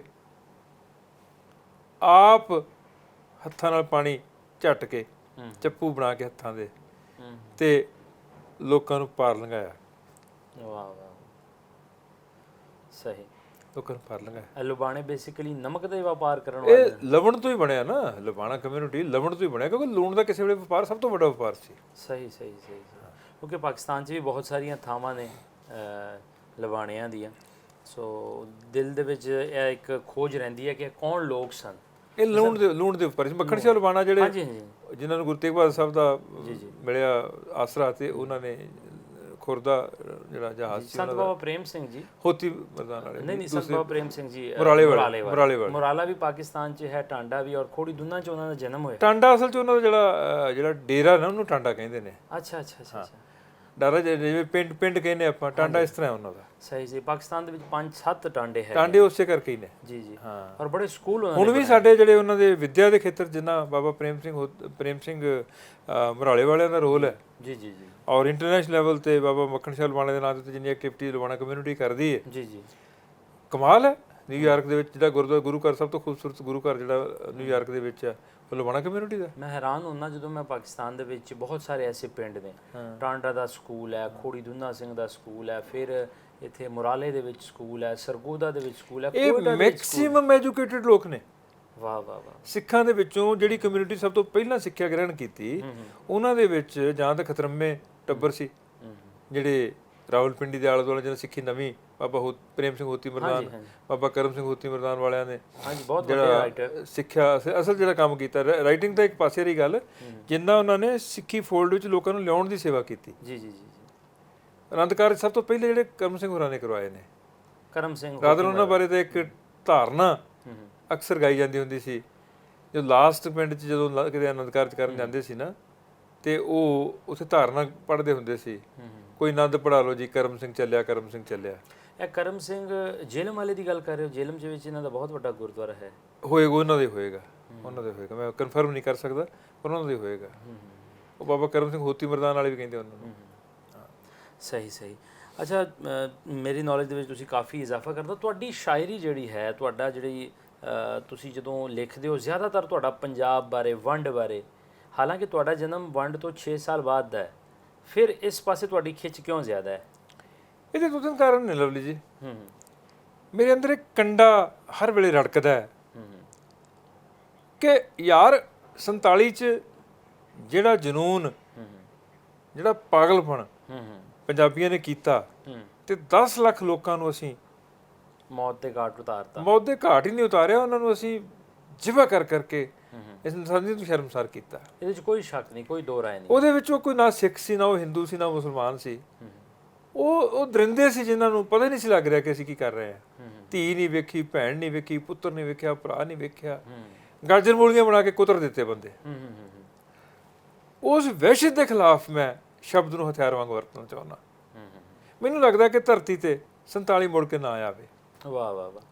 ਵੈਸੇ ਤੁਸੀਂ ਕੀ ਸੋਚਦੇ ਹੋ? ਤੁਸੀਂ ਇੱਕ ਲਿਖਾਰੀ ਹੋ, ਔਰ ਲਿਖਾਰੀ ਜਿਹੜਾ ਹੁੰਦਾ ਹੈ ਉਹ ਸਮਾਜ ਦੀ ਅੱਖ ਹੁੰਦੀ ਹੈ। ਤੁਸੀਂ ਕੀ ਸਮਝਦੇ ਹੋ ਕਿ ਇੱਕ ਲਿਖਾਰੀ ਜਿਹੜਾ ਹੈ ਉਹ ਦੋਵਾਂ ਪੰਜਾਬਾਂ ਨੂੰ ਕਿਸ ਤਰ੍ਹਾਂ ਜੋੜ ਸਕਦਾ ਹੈ? ਉਹ ਨਫ਼ਰਤਾਂ ਜਿਹੜੀਆਂ ਪਿਛਲੇ 75 ਵਰ੍ਹਿਆਂ ਤੋਂ ਹੈਗੀਆਂ ਨੇ, ਉਹ ਕਿਸ ਤਰ੍ਹਾਂ ਮੇਟ ਹੋ ਸਕਦੀਆਂ? ਵੇਖੋ, ਲਿਖਾਰੀ ਤਾਂ ਪਹਿਲੇ ਦਿਨੋਂ ਲੱਗੇ ਹੋਏ ਨੇ। ਅੰਮ੍ਰਿਤਾ ਪ੍ਰੀਤਮ ਦੀ ਨਜ਼ਮ ਅੱਜ ਆਖਾਂ ਵਾਰਿਸ ਸ਼ਾਹ ਨੂੰ ਲੈ ਲਓ, ਅਹਿਮਦ ਰਾਹੀ ਸਾਹਿਬ ਦਾ ਗੀਤ ਲੈ ਲਓ, ਮੇਰੀ ਚੁੰਨੀ ਲੀਰ ਕਚੀਰਾਂ ਵੇ ਭੈਣਾਂ ਦੇ ਵੀਰੋ, ਜਾਂ ਤੁਸੀਂ ਹਰਭਜਨ ਸਿੰਘ ਦਾ ਗੀਤ ਲੈ ਲਓ, ਡਾਕਟਰ ਹਰਭਜਨ ਸਿੰਘ ਹੋਰਾਂ ਦਾ, ਕਿ ਸੌਂ ਜਾ ਮੇਰੇ ਮਾਲਕਾ ਵੀਰਾਨ ਹੋਈ ਰਾਤ। ਬਹੁਤ ਹੋਰ ਲੋਕਾਂ ਨੇ ਵੀ ਲਿਖਿਆ, ਬੇਅੰਤ ਲੋਕਾਂ ਨੇ ਲਿਖਿਆ। ਮੈਨੂੰ ਲੱਗਦਾ ਵੀ ਜਿਹੜੀਆਂ ਲੋੜਾਂ ਨੇ ਨਾ ਵਤਨਾਂ ਦੀਆਂ, ਉਹ ਵੱਡੀ ਸ਼ਕਤੀ ਬਣਦੀਆਂ ਨੇ। ਵਾਹ। ਅਸੀਂ ਸਿਰਫ ਸੈਂਸਿਟਾਈਜ਼ ਕਰ ਸਕਦੇ ਹਾਂ, ਸੰਵੇਦਨਸ਼ੀਲ ਬਣਾ ਸਕਦੇ ਹਾਂ ਲੋਕਾਂ ਨੂੰ, ਪਰ ਉਹ ਵੀ ਤਾਂ ਹੈ ਜੇ ਲੋਕ ਪੜ੍ਹਨਗੇ ਤਾਂ। ਔਰ ਪੰਜਾਬੀ ਪੜ੍ਹਨ ਵਿੱਚ ਬੜੇ ਕੰਜੂਸ ਨੇ। ਇਹ ਗੀਤ ਸੁਣ ਲੈਣਗੇ ਤਾਂ ਹੀ। ਮੈਂ ਹੁਣ ਬਹੁਤ ਸਾਰੇ ਗੀਤ ਇਸ ਕਿਸਮ ਦੇ ਲਿਖੇ ਨੇ, ਜਿਵੇਂ ਤੁਸੀਂ ਅਕਸਰ ਪਲੇ ਕਰਦੇ ਹੋ, ਕਿ ਲੋਕਾਂ ਨੂੰ ਪਤਾ ਲੱਗੇ, ਕਿਉਂਕਿ ਲੋਕ ਕੰਨਾਂ ਨਾਲ ਸੁਣ ਲੈਂਦੇ ਨੇ ਪਰ ਅੱਖਾਂ ਨਾਲ ਪੜ੍ਹਦੇ ਨਹੀਂ। ਹੋ ਉੱਚੀ ਗੱਲ ਕਰ। ਗਿਆਨਵਾਨ ਬੰਦੇ ਨੂੰ ਹਮੇਸ਼ਾ ਸ਼ਬਦ ਦੀ ਭਾਲ ਰਹਿੰਦੀ ਹੈ। ਔਰ ਖਾਸ ਕਰਕੇ ਮੈਂ ਇਹ ਨਹੀਂ ਕਹਿੰਦਾ ਕਿ ਮੈਂ ਬਹੁਤ ਗੂੜਾ ਸਿੱਖ ਹਾਂ, ਪਰ ਮੈਂ ਗੁਰੂ ਦਾ ਸਿੱਖ ਹੋਣ ਨਾਤੇ ਗੱਲ ਕਹਾਂਗਾ ਕਿ ਮੈਂ ਉਹਨੂੰ ਸਿੱਖ ਹੀ ਨਹੀਂ ਮੰਨਦਾ ਜਿਹਦੇ ਘਰ 'ਚ ਪੁਸਤਕ ਸਾਲ ਨਹੀਂ ਹੈ। ਵਾਹ ਵਾਹ। ਜਿਹਦੇ ਘਰ 'ਚ ਕਿਤਾਬਾਂ ਦੀ ਇੱਕ ਅੱਧੀ ਅਲਮਾਰੀ ਨਹੀਂ ਹੈ, ਉਹ ਹੋਰ ਸਭ ਕੁਝ ਹੋ ਸਕਦਾ, ਉਹ ਸਿੱਖ ਨਹੀਂ ਹੋ ਸਕਦਾ। ਸਿੱਖ ਦਾ ਮਤਲਬ ਹੀ ਸਿੱਖਣਾ। ਸਿੱਖ ਦਾ ਮਤਲਬ ਹੀ 24 ਘੰਟੇ ਠੇ ਪੈਰ ਸਿੱਖਣਾ। ਔਰ ਗੁਰੂ ਨਾਨਕ ਪਾਤਸ਼ਾਹ ਦਾ ਸੰਦੇਸ਼ ਵੀ ਇਹੀ ਹੈ। ਕੀ ਬਾਤ। 10ਵੀਂ ਪਾਤਸ਼ਾਹੀ ਦੇ ਵਿੱਚ ਤੱਕ ਦਾ ਸੰਦੇਸ਼ ਪਹੁੰਚਦਾ ਸ਼ਬਦ ਗੁਰੂ ਬਣ ਗਿਆ, ਤੇ ਅਸੀਂ ਸ਼ਬਦ ਗੁਰੂ ਨੂੰ ਵਿਸਾਰ ਕੇ ਕਿਹੜੇ ਭਰਮਾਂ 'ਚ ਤੁਰੇ ਫਿਰਦੇ ਆ। ਮੈਨੂੰ ਲੱਗਦਾ ਕਿ ਜਦੋਂ ਸ਼ਬਦ ਨਹੀਂ ਤੁਸੀਂ ਆਤਮਸਾਤ ਕਰਦੇ, ਉਹਨਾਂ 'ਚ ਤੁਸੀਂ ਸੈਂਸਿਟਾਈਜ਼ ਨਹੀਂ ਹੋ ਸਕਦੇ। ਤੇ ਸੈਂਸਿਟਾਈਜ਼ ਕਰਨ ਵਾਸਤੇ ਸ਼ਬਦ ਨੂੰ ਸੁਰ ਦਾ ਜੇ ਸਾਥ ਮਿਲ ਜਾਵੇ ਤਾਂ ਸ਼ਾਇਦ ਜਲਦੀ ਅਸਰ ਹੁੰਦਾ ਹੈ। ਮੇਰਾ ਅੰਦਾਜ਼ਾ ਹੈ। ਸਹੀ। ਜਿਵੇਂ ਤੁਸੀਂ ਕੋਈ ਸ਼ਰਬਤ ਜਿਹੜਾ ਹੈਗਾ ਪੀਣਾ ਹੋਵੇ, ਤੇ ਵਿੱਚ ਸੈਂਟ ਹੋਵੇ ਜੇ ਥੋੜ੍ਹਾ ਬਹੁਤਾ, ਤੇ ਚੀਜ਼ ਤੁਹਾਡੀ ਜਿਹੜੀ ਹੈ ਜ਼ਿਆਦਾ ਸਵਾਦ ਨਾਲ ਪੀਤੀ ਜਾਂਦੀ ਹੈ। ਇਸੇ ਤਰ੍ਹਾਂ ਨਾਲ ਹੀ ਸ਼ਬਦ ਜਿਹੜਾ ਉਸ ਨੂੰ ਜੇ ਸੁਰ ਦਾ ਸਾਥ ਮਿਲ ਜਾਵੇ ਤਾਂ ਉਹ ਚੀਜ਼ ਜਿਹੜੀ ਹੈਗੀ ਉਹ ਅਸਰਦਾਰ ਬਣ ਜਾਂਦੀ ਹੈ। ਇਹ ਤਾਂ ਸਾਡੇ ਕੋਲ ਮਿਸਾਲ ਹੈ ਗੁਰੂ ਨਾਨਕ ਪਾਤਸ਼ਾਹ ਦੀ। ਜੇ ਭਾਈ ਮਰਦਾਨਾ ਜੀ ਨਾਲ ਨਾ ਹੁੰਦੇ ਤਾਂ ਮੇਰੇ ਖਿਆਲ ਸ਼ਬਦ ਦਾ ਅਸਰ ਜਿਹੜਾ ਹੁਣ ਸਿੱਧਾ ਹੁੰਦਾ ਸਾਡੇ ਮਨਾਂ ਦੇ ਉੱਤੇ, ਉਹ ਨਹੀਂ ਸੀ ਹੋ ਸਕਣਾ। ਕੀ ਬਾਤ। ਤੁਸੀਂ 7ਵੀਂ ਵਾਰ ਪਾਕਿਸਤਾਨ ਆਏ ਹੋ ਔਰ ਤੁਸੀਂ ਆਪਣੇ ਪਿੰਡ ਨਹੀਂ ਜਾ ਸਕੇ, ਇਹਦੀ ਵਜ੍ਹਾ ਕੀ ਹੈ? ਵਜ੍ਹਾ ਤਾਂ ਇਹ ਭਰਾਵਾ ਇੱਕੋ ਹੀ ਹੈ ਵੀ ਕਾਨੂੰਨ ਜਿਹੜਾ ਦੋਵਾਂ ਮੁਲਕਾਂ ਦਾ, ਉਹ ਆਪਸ ਦੇ ਵਿੱਚ ਸੁਰ ਨਹੀਂ ਉਹਦੀ। ਉਹ ਆਮ ਬੰਦੇ ਦੀ ਜਿਹੜੀ ਅੰਦਰਲੀ ਇੱਕ ਟੁੱਟ ਭੱਜ ਹੈ ਉਹਨੂੰ ਪਛਾਣਨ ਤੋਂ ਇਨਕਾਰੀ ਹੋ ਰਿਹਾ। ਸਾਨੂੰ ਵੀਜ਼ਾ ਹੀ ਜੇ ਤੀਰਥਾਂ ਦਾ ਮਿਲਦਾ ਤਾਂ ਪੰਜਾ ਸਾਹਿਬ, ਨਨਕਾਣਾ ਸਾਹਿਬ, ਡੇਰਾ ਸਾਹਿਬ ਵਾਪਸ। ਜੇ ਅਸੀਂ ਆਏ ਹਾਂ ਕਿਸੇ ਡੈਲੀਗੇਸ਼ਨ 'ਚ, ਨਨਕਾਣਾ ਸਾਹਿਬ ਗਏ ਹਾਂ ਵਾਪਸ, ਡੇਰਾ ਸਾਹਿਬ ਤੋਂ ਵਾਪਸ। ਜੇ ਕਾਨਫਰੰਸ 'ਚ ਆਏ ਹਾਂ ਓਨਲੀ ਲਾਹੌਰ। ਹੁਣ ਉਹਨਾਂ ਸੂਰਤਾਂ ਦੇ ਵਿੱਚ ਇੱਕ ਤਰਲਾ ਮਿਹਨਤ ਕਿਤੇ ਭਾਈ ਤੁਹਾਡੇ ਵਰਗੇ ਮਿੱਤਰ ਦੇ ਮਨ ਮਿਹਰ ਪੈ ਜਾਵੇ। ਰਾਏ ਜਜ਼ੁੱਲਾ ਖਾਨ ਸਾਹਿਬ ਸਾਡੇ ਦੋਸਤ ਨੇ, ਉਹਨਾਂ ਨੂੰ ਬੇਨਤੀ ਇੱਕ ਦੋ ਵਾਰ ਕੀਤੀ, ਕੀ ਮੁਕਾਬਲਾ ਯਾਰ, ਬਲੱਡ ਲਾਈਨ ਹੀ ਬਹੁਤ ਵਧੀਆ ਉਹਨਾਂ ਦੀ। ਹਾਂਜੀ ਹਾਂਜੀ, ਉਹਨਾਂ ਨੇ ਇੱਕ ਵਾਰ ਦੋ ਵਾਰ ਕਿਰਪਾ ਕੀਤੀ ਤੇ ਅਸੀਂ ਦਰਸ਼ਨ ਕਰ ਸਕੇ ਨਨਕਾਣਾ ਸਾਹਿਬ ਦੇ ਉੱਥੇ। ਸਿਰਫ ਉਹ ਵੀ ਸਮਝ ਲਓ ਕਿ 11th ਆਵਰ ਤੇ ਅਖੀਰ 'ਚ ਜਾ ਕੇ ਸਾਨੂੰ ਪ੍ਰਵਾਨਗੀ ਮਿਲੀ। ਤੇ ਪਿੰਡ ਜਾਣ ਦਾ ਜਿਹੜਾ ਇੱਕ ਮਨ ਦੇ ਵਿੱਚ ਚਾਅ ਹੈ, ਸਿੱਖ ਹੈ, ਉਹਨਾਂ ਚਿਰ ਮੈਂ ਪਾਕਿਸਤਾਨ ਆਉਣਾ ਨਹੀਂ ਹਟਣਾ ਜਿੰਨਾ ਚਿਰ ਮੈਨੂੰ ਆਪਣੇ ਪਿੰਡ ਦੀ ਮਿੱਟੀ ਦੇ ਉੱਤੇ ਇੱਕ ਵਾਰ ਆਪਣਾ ਮੱਥਾ ਧਰਨ ਦਾ ਹੱਕ ਨਹੀਂ ਮਿਲਦਾ। ਮੇਰਾ ਬਾਪ ਨਹੀਂ ਰਿਹਾ, ਮੇਰੀ ਮਾਂ ਨਹੀਂ ਰਹੀ, ਮੇਰੇ ਚਾਚਾ ਨਹੀਂ ਰਿਹਾ, ਚਾਚੀ ਨਹੀਂ ਰਹੀ, ਦਾਦਾ ਨਹੀਂ ਰਿਹਾ, ਦਾਦੀ ਨਹੀਂ ਰਹੀ, ਪਰ ਮੈਂ ਉਹਨਾਂ ਚਿਰ ਇਹ ਮਨ ਦੇ ਵਿੱਚ ਰੱਖਾਂਗਾ, ਤਾਂਹਾਂਗੇ ਇੱਛਾ ਰੱਖਾਂਗਾ। ਕੋਈ ਲਾਜ਼ਮੀ ਨਹੀਂ ਪੂਰੀ ਹੋ ਜਾਵੇ, ਕੋਈ ਹੋ ਵੀ ਨਹੀਂ ਸਕਦਾ, ਹੋ ਸਕਦਾ ਨਾ ਹੀ ਪੂਰੀ ਹੋਵੇ। ਮੈਂ ਆਪਣੇ ਪੁੱਤਰ ਨੂੰ ਕਹਿ ਕੇ ਜਾਵਾਂਗਾ ਕਿ ਪੁੱਤਰ ਉਸ ਮਿੱਟੀ ਨੂੰ ਨਮਸਕਾਰਨ ਤੂੰ ਜ਼ਰੂਰ ਜਾਵੀਂ। ਨਹੀਂ, ਆਪਾਂ ਜ਼ਰੂਰ ਜਾਵਾਂਗੇ। ਤੁਸੀਂ ਕਰਤਾਰਪੁਰ ਸਾਹਿਬ ਜਦੋਂ ਆਏ, ਤੁਹਾਡਾ ਪਿੰਡ ਉੱਥੋਂ ਮੈਕਸਿਮਮ 20 ਕਿਲੋਮੀਟਰ ਦੀ ਦੂਰੀ ਤੇ, ਘੱਟ 20 ਕਿਲੋਮੀਟਰ ਤੋਂ ਵੀ ਘੱਟ ਤੁਸੀਂ ਇਹਦੇ ਬਾਵਜੂਦ ਨਹੀਂ ਜਾ ਸਕੇ। ਘੱਟ ਕਿੰਨਾ ਕੁ ਵਾਪਸੀ ਜਾਂਦਿਆਂ ਹੋਇਆਂ ਕਿੰਨਾ ਕੁ ਭਾਰ ਹੁੰਦਾ ਹੈ ਦਿਲ ਤੇ, ਯਾਰ ਮੈਂ ਇਹਨਾਂ ਨੇੜੇ ਆ ਕੇ ਮੈਨੂੰ ਕਾਨੂੰਨ ਰੋਕਦੀ ਹੈ। ਜਿਹੜੇ ਵਤਨ 'ਚ ਵੀ ਤੁਸੀਂ ਜਾਂਦੇ ਹੋ ਨਾ, ਉਸ ਵਤਨ ਦੇ ਕਾਨੂੰਨ ਦਾ ਆਦਰ ਕਰਨਾ, ਅਦਬ ਕਰਨਾ ਵੀ ਇੱਕ ਧਰਮ ਹੈ। ਬਿਲਕੁਲ, ਮੈਂ ਉਸ ਧਰਮ ਤੋਂ ਕਦੇ ਮੁਨਕਰ ਨਹੀਂ ਹੋਇਆ। ਅੱਜ ਹੀ ਸਵੇਰੇ ਸਾਨੂੰ ਜਦੋਂ ਪਹਿਲਾਂ ਆਸ ਵੀ ਸੀ ਕਿ ਨਨਕਾਣਾ ਸਾਹਿਬ ਜਾਵਾਂਗੇ, ਨਹੀਂ ਪ੍ਰਵਾਨਗੀ ਮਿਲੀ ਤਾਂ ਅਸੀਂ ਰੁਦਨ ਨਹੀਂ ਕੀਤਾ। ਮੈਂ ਵੇਖਿਆ ਰੁਦਨ ਨਹੀਂ ਕੀਤਾ, ਪਰ ਸਾਡਾ ਦਿਲ ਪੁੱਛਿਆ ਜਾਣੀ ਸਾਡਾ ਹਾਲ ਕੀ ਹੈ, ਹਾਲ ਕੀ ਹੈ ਸਾਡਾ। ਅਸੀਂ ਅਸੀਂ ਅਸੀਂ ਅਸੀਂ ਅਸੀਂ ਕਿਹੜੇ ਫੁੱਲ ਤੋੜ ਲਿਆਉਣੇ ਸੀ? ਆਏ ਹਾਏ, ਫੁੱਲ ਤੋੜ ਕੇ ਕਦੇ ਨਾ ਖਾਂਦੇ ਭੌਰ ਭੁੱਖੇ ਵਾਸ਼ਨਾ ਦੇ। ਮੱਥੇ ਝੁਕਾਉਣਾ ਸੀ, ਆਪਣੇ ਮੱਥਾ ਝੁਕਾਉਣਾ ਸੀ ਯਾਰ। ਅਸੀਂ ਪੜ੍ਹੇ ਲਿਖੇ ਲੋਕ ਹਾਂ, ਲੇਖਕ ਲੋਕ ਹਾਂ, ਯੂਨੀਵਰਸਿਟੀਆਂ ਦੇ ਪ੍ਰੋਫੈਸਰ ਹਾਂ। ਬਹੁਤ ਸਾਰੇ ਲੋਕ ਉਮਰ ਦੇ ਉਸ ਪੜਾਅ ਦੇ ਨੇ ਜਿੱਥੇ ਸ਼ਾਇਦ ਅਗਲੀ ਵਾਰ ਆਉਣ ਜੋਗੇ ਵੀ ਨਾ ਹੋਣ। ਬਿਲਕੁਲ, ਮੈਂ ਤੁਹਾਡੀ ਗੱਲ ਨਾਲ ਸਹਿਮਤ ਹਾਂ। ਮੈਂ ਵੇਖਣਾ ਦੱਸਦਾ ਜਾਵਾਂ ਕਿ ਜਿਸ ਡੈਲੀਗੇਸ਼ਨ 'ਤੇ ਆਏ ਨੇ, ਪੰਜਾਬੀ ਵਰਲਡ ਕਾਨਫਰੰਸ ਇਸ ਵਾਰੀ ਹੋ ਰਹੀ ਹੈ, ਅਤੇ ਮੈਂ ਅੱਜ ਸਵੇਰੇ ਵੇਖ ਰਿਹਾ ਸੀ, ਮੈਨੂੰ 9 ਵਜੇ ਦਾ ਕਿਹਾ ਸੀ ਕਿ ਤੁਸੀਂ ਪਹੁੰਚਣਾ ਹੈ, ਔਰ 9 ਵਜੇ ਇਸ ਜਥੇ ਨੇ ਨਨਕਾਣਾ ਸਾਹਿਬ ਵੱਲ ਕੂਚ ਕਰਨਾ ਸੀ। ਚੂँਕਿ ਇਹਨਾਂ ਦੀ ਵੀਜ਼ੇ ਦੇ ਵਿੱਚ ਨਨਕਾਣਾ ਸਾਹਿਬ ਨਹੀਂ ਹੈ ਸੀ, ਅਤੇ ਬਿਲਕੁਲ ਆਖਰੀ ਸਮੇਂ 'ਤੇ ਸਾਰੇ ਤਿਆਰ ਬਰ ਤਿਆਰ ਸਨ, ਪੱਗਾਂ ਬੰਨ੍ਹੀਆਂ ਸਨ, ਖੁਸ਼ ਸਨ, ਬਹੁਤ ਸਾਰੇ ਫੀਮੇਲ ਸਨ। ਜਦੋਂ ਮੈਂ ਵੇਖ ਰਿਹਾ ਸੀ ਕਿ ਉਹਨਾਂ ਨੂੰ ਦੱਸਿਆ ਗਿਆ ਕਿ ਤੁਸੀਂ ਨਨਕਾਣਾ ਸਾਹਿਬ ਨਹੀਂ ਜਾ ਸਕਦੇ, ਲਵਲੀ ਟੈਲੀਫੋਨ ਆ ਰਹੇ ਸੀ ਕਿ ਸਾਡੇ ਵੱਲੋਂ ਵੀ ਉੱਥੇ ਅਰਦਾਸ ਕਰਕੇ ਆਇਓ। ਹੋਏ ਹਾਏ, ਤੁਹਾਡੀ ਅਰਦਾਸ ਆਪਾਂ ਜ਼ਰੂਰ ਉੱਥੇ, ਤੁਹਾਡੀ ਅਰਦਾਸ ਵੈਸੇ ਵੀ ਕਬੂਲ ਹੋ ਗਈ ਹੈ। ਮੈਂ ਵੇਖ ਰਿਹਾ ਸੀ ਕਿ ਜਦੋਂ ਸਵੇਰ 9 ਵਜੇ ਇਹਨਾਂ ਨੂੰ ਆਖਿਆ ਗਿਆ ਕਿ ਤੁਸੀਂ ਪਰਮਿਸ਼ਨ ਨਹੀਂ ਮਿਲੀ, ਯਕੀਨ ਕਰਿਓ ਕਿ ਉਸ ਮਾਹੌਲ ਦੇ ਵਿੱਚ ਇੱਕ ਐਸੀ ਅਫਸੁਰਦਗੀ ਛਾ ਗਈ ਜਿਵੇਂ ਕੋਈ ਡੈਥ ਹੋ ਗਈ ਹੈ। ਸਾਰੇ ਲੋਕ 4-4 5-5 ਬੰਦੇ ਸਾਈਡ ਤੇ ਹੋ ਗਏ, ਆਈਆਂ ਹੋਈਆਂ ਬੱਸਾਂ ਮੋੜੀਆਂ। ਹਾਂਜੀ, ਬੱਸਾਂ ਵੀ ਆਈਆਂ ਸਨ। ਤੇ ਔਰ ਇਹਦੇ ਉੱਪਰ ਤੁਹਾਡੀ ਇੱਕ ਨਜ਼ਮ ਵੀ ਮੈਨੂੰ ਯਾਦ ਆ ਰਹੀ ਹੈ। ਮੇਰਾ ਗੀਤ ਇਸ ਮਾਮਲੇ ਦੇ ਵਿੱਚ ਮੈਨੂੰ ਅਸਲ ਦੇ ਵਿੱਚ ਮੈਂ ਤੁਹਾਨੂੰ ਦੱਸਣਾ ਚਾਹੁੰਦਾ ਕਿ 2019 ਦੇ ਵਿੱਚ ਮੇਰਾ ਬੜਾ ਜੀਅ ਕਰਦਾ ਸੀ ਜਦੋਂ ਕਰਤਾਰਪੁਰ ਸਾਹਿਬ ਦਾ ਲੰਘਾ ਖੁੱਲ੍ਹਿਆ ਕਿ ਮੈਂ ਕਰਤਾਰਪੁਰ ਸਾਹਿਬ ਜਾਵਾਂ। ਮੈਂ ਨਾ ਆ ਸਕਿਆ, ਤੇ ਸਾਡੇ ਕੁਝ ਦੋਸਤ ਜਿਹੜੇ ਉਸ ਵੇਲੇ ਉਸ ਪੰਜਾਬ ਅਸੈਂਬਲੀ ਦੇ ਮੈਂਬਰ ਸੀ, ਉਹ ਜਦੋਂ ਆਏ ਉਹਨੇ ਜਾ ਗੱਲਾਂ ਦੱਸੀਆਂ ਤੇ ਮੇਰੇ ਮਨ ਦੇ ਵਿੱਚ ਇੱਕ ਬੜੀ ਵੱਡਾ ਹੌਕਾ ਸੀ ਕਿ ਮੈਂ ਕਿਉਂ ਨਹੀਂ ਜਾ ਸਕਿਆ, ਜਦ ਕਿ ਮੈਂ ਉਸ ਕਰਤਾਰਪੁਰ ਕਾਰੀਡੋਰ ਸਾਹਿਬ ਨੂੰ ਖੋਲ੍ਹਣ ਵਾਸਤੇ ਕੋਸ਼ਿਸ਼ ਕਰਨ ਵਾਲੇ ਲੋਕਾਂ ਚੋਂ ਕਿਣਕਾ ਮਾਤਰ ਮੈਂ ਵੀ ਸੀ। ਯੂਨਾਈਟਿਡ ਸਿੱਖ ਮਿਸ਼ਨ ਵੱਲੋਂ ਜੀ ਇੰਡੀਆ ਚੈਪਟਰ ਦੇ ਵਿੱਚ ਮੈਨੂੰ ਨੋਮੀਨੇਟ ਕੀਤਾ ਹੋਇਆ ਸੀ, ਤੇ ਮੈਂਬਰ ਪਾਰਲੀਮੈਂਟ ਵੀ ਗਏ ਸੀ ਉਹਦੇ 'ਚ। ਇੰਡੀਅਨ ਪਾਰਲੀਮੈਂਟ ਦੇ ਜਿਹੜੇ ਪੰਜਾਬੀ ਮੁੰਡੇ ਸੀ ਉਹ ਵੀ ਸਾਰੇ ਗਏ ਸੀ। ਜਿਹੜੇ ਹੁਣ ਚੀਫ ਮਿਨਿਸਟਰ ਬਣੇ ਸਾਡਾ ਨੌਜਵਾਨ ਭਗਵੰਤ ਮਾਨ ਉਹ ਵੀ ਉਸ ਜਥੇ 'ਚ ਆ ਕੇ ਆਇਆ ਸੀ। ਬਿਲਕੁਲ। ਤੇ ਉਹਦਾ ਮੈਨੂੰ ਫੋਨ ਆਇਆ, ਉਹ ਮੈਨੂੰ ਲਾਡ ਨਾਲ ਬਾਪੂ ਕਹਿੰਦਾ, ਜਦ ਕਿ ਬਹੁਤ ਚਿਰਾਂ ਤੋਂ, ਹੁਣ ਨਹੀਂ ਕਹਿਣਾ ਸ਼ੁਰੂ ਕੀਤਾ ਉਹਨੇ, ਬੜੇ ਚਿਰਾਂ ਤੋਂ ਮੈਨੂੰ ਕਹਿੰਦਾ ਬਾਪੂ ਮੈਂ ਇੱਕ ਗੀਤ ਗਾਉਣਾ ਹੈ, ਉਹਦੇ ਅੱਗੇ ਲਿਖਣ ਅੱਗੇ ਬੋਲਣ ਵਾਸਤੇ ਨਾ ਮੈਨੂੰ 2 ਸਤਰਾਂ ਚਾਹੀਦੀਆਂ, ਮੈਨੂੰ ਹੁਣੇ ਭੇਜ, ਮੈਂ ਸਟੂਡੀਓ 'ਚ ਬੈਠਾ। ਵਾਹ, is very good singer. Bhagwant Mann ji ਦੀ ਹਾਂ, ਬਹੁਤ ਅੱਛਾ ਸਿੰਗਰ ਹੈ। ਅੱਛਾ, YouTube ਪਿਆ ਗੀਤ, ਉਹ ਅਜੇ ਵੀ ਪਿਆ। ਅੱਛਾ। ਮੈਂ ਕਿਹਾ ਭਗਵੰਤ ਮੈਂ ਤੈਨੂੰ ਘੰਟੇ ਤੱਕ ਭੇਜ ਦਿਆਂ? ਕਹਿੰਦਾ ਭੇਜ ਦਿਓ। ਮੈਂ 2 ਸਤਰਾਂ ਜਿਹੜੇ ਲਿਖੇ ਸੋ ਦੱਸਦਾ, ਉਹ ਮੈਂ ਬਾਅਦ ਗੀਤ ਮੁਕੰਮਲ ਬਾਅਦ 'ਚ ਕੀਤਾ ਮੈਂ ਉਹ। ਅੱਛਾ। ਹੁਣ ਤਾਂ ਰਿਕਾਰਡ ਵੀ ਹੋ ਗਿਆ ਉਹ। ਜੀ। ਉਹ ਇਸ ਤਰ੍ਹਾਂ ਸੀ ਕਿ ਦਮ ਦੇ ਗੇੜੇ ਦਰਸ ਕਰਾਂ, ਸਾਹਾਂ ਵਿੱਚ ਆਉਣਾ ਜਾਣਾ, ਮੇਰੇ ਮਨ ਮਸਤਕ ਵਿੱਚ ਵਸਦਾ ਏ, ਮੈਥੋਂ ਦੂਰ ਨਹੀਂ ਨਨਕਾਣਾ। ਹਾਏ ਹਾਏ ਹਾਏ। ਦਮ ਦੇ ਗੇੜੇ ਦਰਸ ਕਰਾਂ, ਸਾਹਾਂ ਵਿੱਚ ਆਉਣਾ ਜਾਣਾ, ਮੇਰੇ ਮਨ ਮਸਤਕ ਵਿੱਚ ਵਸਦਾ ਏ, ਮੈਥੋਂ ਦੂਰ ਨਹੀਂ ਨਨਕਾਣਾ। ਵਾਹ ਜੀ। ਉਹਨੇ ਭਗਵੰਤ ਨੇ ਤਾਂ ਗੀਤ ਉਹ ਗਾਇਆ ਸੀ ਨਾ, ਜਿਹੜੀ ਟੇਕ ਲੈ ਕੇ, ਉਹ ਜਿਹੜੀ ਪਹਿਲਾਂ ਗੀਤ ਇੱਕ ਪਾਪੂਲਰ ਬੜਾ ਸਾਡੇ ਨਛੱਤਰ ਗਿੱਲ ਨੇ ਗਾਇਆ ਹੋਇਆ, ਕਿਵੇਂ ਨੈਣ ਤਰਸਦੇ ਰਹਿੰਦੇ ਨਨਕਾਣਾ ਵੇਖਣ। ਉਹਦੇ ਤੇ ਉਹਨੇ ਆਪ ਲਿਖਿਆ ਗੀਤ। ਉਹ ਆਲਰੇਡੀ ਉਹਨੇ 19 ਚ ਰਿਕਾਰਡ ਕਰਵਾਇਆ, ਫਿਰ ਬਾਅਦ ਵਿੱਚ ਮੈਂ ਉਸ ਨੂੰ ਮੁਕੰਮਲ ਕੀਤਾ ਉਸ ਪੂਰੇ ਗੀਤ ਨੂੰ। ਤੇ ਹੁਣ ਦਿਲਜੀਤ ਕੈਸ ਹੈ ਨੌਜਵਾਨ, ਮੇਰਾ ਸਟੂਡੈਂਟ ਹੀ ਪੁਰਾਣਾ, ਉਹਨੇ ਉਹਨੂੰ ਗਾਇਆ, ਮੈਂ ਤੁਹਾਨੂੰ ਦੇ ਕੇ ਜਾਵਾਂਗਾ, ਸਗੋਂ ਸੁਣਿਓ ਤੇ ਸੁਣਾਇਓ ਦੋਸਤਾਂ ਮਿੱਤਰਾਂ ਨੂੰ। ਜੀ ਜ਼ਰੂਰ, ਆਪਾਂ ਪਲੇ ਕਰਾਂਗੇ ਐਂਡ ਦੇ ਵਿੱਚ, ਇਸ ਇੰਟਰਵਿਊ ਦੇ ਐਂਡ ਦੇ ਵਿੱਚ ਪਲੇ ਕਰਾਂਗੇ। ਤੁਸੀਂ ਕੋਈ ਹੋਰ 47 ਤੇ ਜਿਹੜੀ ਤੁਹਾਡੀ ਕੋਈ ਗਜ਼ਲ ਹੋਵੇ, ਤੁਹਾਡੀ ਕੋਈ ਨਜ਼ਮ ਹੋਵੇ, ਕੋਈ ਇਸ ਤਰ੍ਹਾਂ ਚੀਜ਼ ਸੁਣਾਓ, ਸਾਡੇ ਵੇਖਣ ਵਾਲੇ ਜ਼ਰੂਰ ਸੁਣਨ ਉਹਨੂੰ।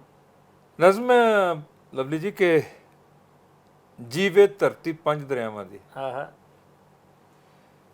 ਜੀਵੇ ਧਰਤੀ 5 ਦਰਿਆਵਾਂ ਦੀ, ਜੀਵੇ ਧਰਤੀ 5 ਦਰਿਆਵਾਂ ਦੀ,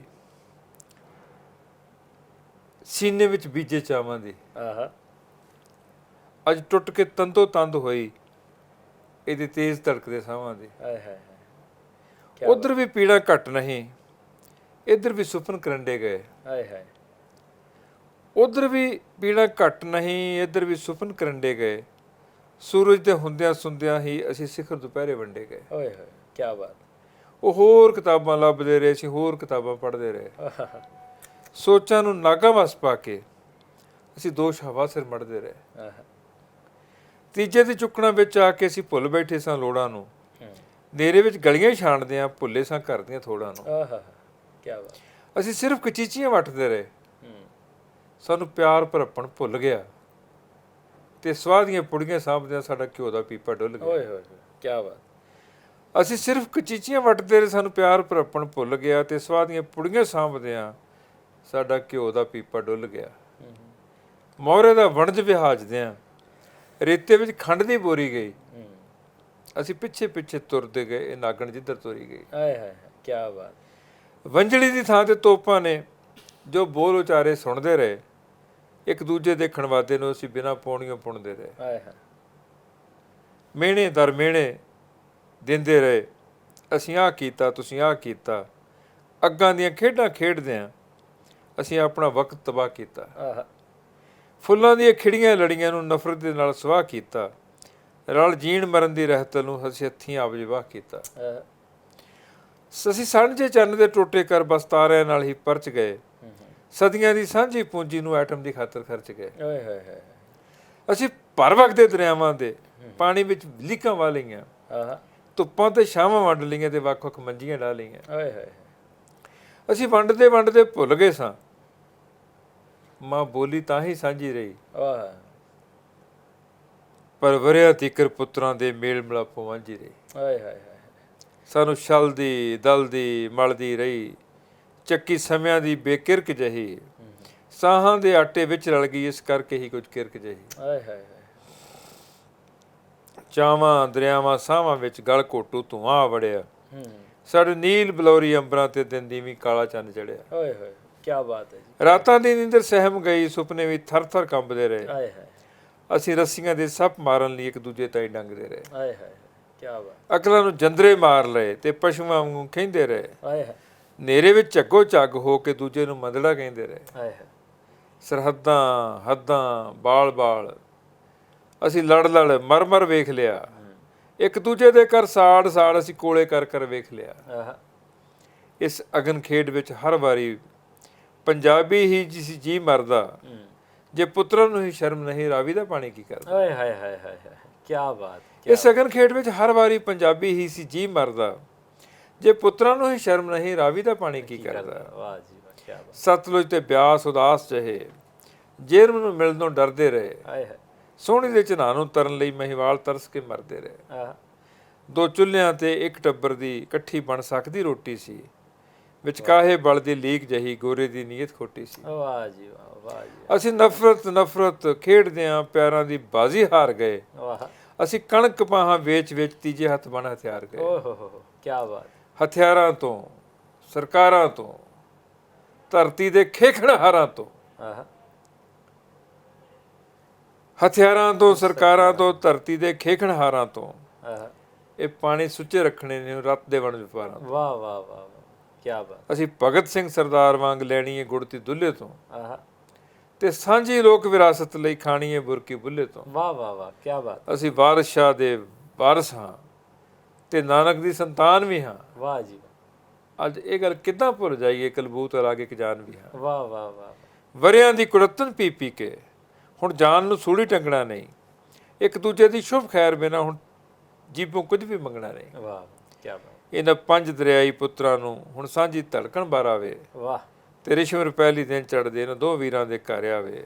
ਕੀ ਬਾਤ, ਜੀਵੇ ਧਰਤੀ ਪੰਜ ਦਰਿਆਵਾਂ ਦੀ, ਕੀ ਬਾਤ, ਸੀਨੇ ਵਿੱਚ ਬੀਜੇ ਚਾਵਾਂ ਦੀ, ਕੀ ਬਾਤ। ਅੱਜ ਟੁੱਟ ਕੇ ਤੰਦੋ ਤੰਦ ਹੋਈ ਇਹਦੀ ਤੇਜ਼ ਧੜਕਦੇ ਸਾਵਾਂ ਦੀ। ਬਹੁਤ ਖੂਬਸੂਰਤ, ਬਹੁਤ ਖੂਬਸੂਰਤ। ਤੁਸੀਂ ਜਿਸ ਤਰੀਕੇ ਨਾਲ ਪੰਜਾਬ ਦਾ ਹਾਲ ਔਰ ਫਿਰ ਉਸ ਤੋਂ ਬਾਅਦ ਇੱਕ ਦੁਆ ਮੰਗੀ, ਮਾਲਕ ਕਰੇ ਜੀ ਸਾਡੇ ਸਾਰੇ ਪੰਜਾਬੀਆਂ ਨੂੰ, ਕਿਉਂਕਿ ਸਾਡੇ ਦੋਵਾਂ ਦੇਸ਼ਾਂ ਦੇ ਵਿੱਚ ਇੱਕ ਹੀ ਐਸੀ ਚੀਜ਼ ਹੈ, ਉਹ ਹੈ ਸਾਡੀ ਮਾਂ ਬੋਲੀ ਪੰਜਾਬੀ, ਜਿਹੜੇ ਸਾਨੂੰ ਜੋੜ ਕੇ ਰੱਖਦੀ ਹੈ। ਔਰ ਉਹਦੇ ਲਈ ਜਿਹੜੇ ਤੁਸੀਂ ਲਿਖਾਰੀ, ਚੂੰਕਿ ਲਿਖਾਰੀ ਮੈਂ ਪਹਿਲੇ ਵੀ ਗੱਲ ਕੀਤੀ, ਸਮਾਜ ਦਾ ਇੱਕ ਅੱਖ ਹੁੰਦੀ ਹੈ ਔਰ ਇੱਕ ਸਮਝ ਵੀ ਹੁੰਦੀ ਹੈ, ਕਿਉਂਕਿ ਉਹ ਆਉਣ ਵਾਲਾ ਵੇਲਾ ਪਹਿਲੇ ਹੀ ਦੱਸ ਦਿੰਦੀ ਹੈ।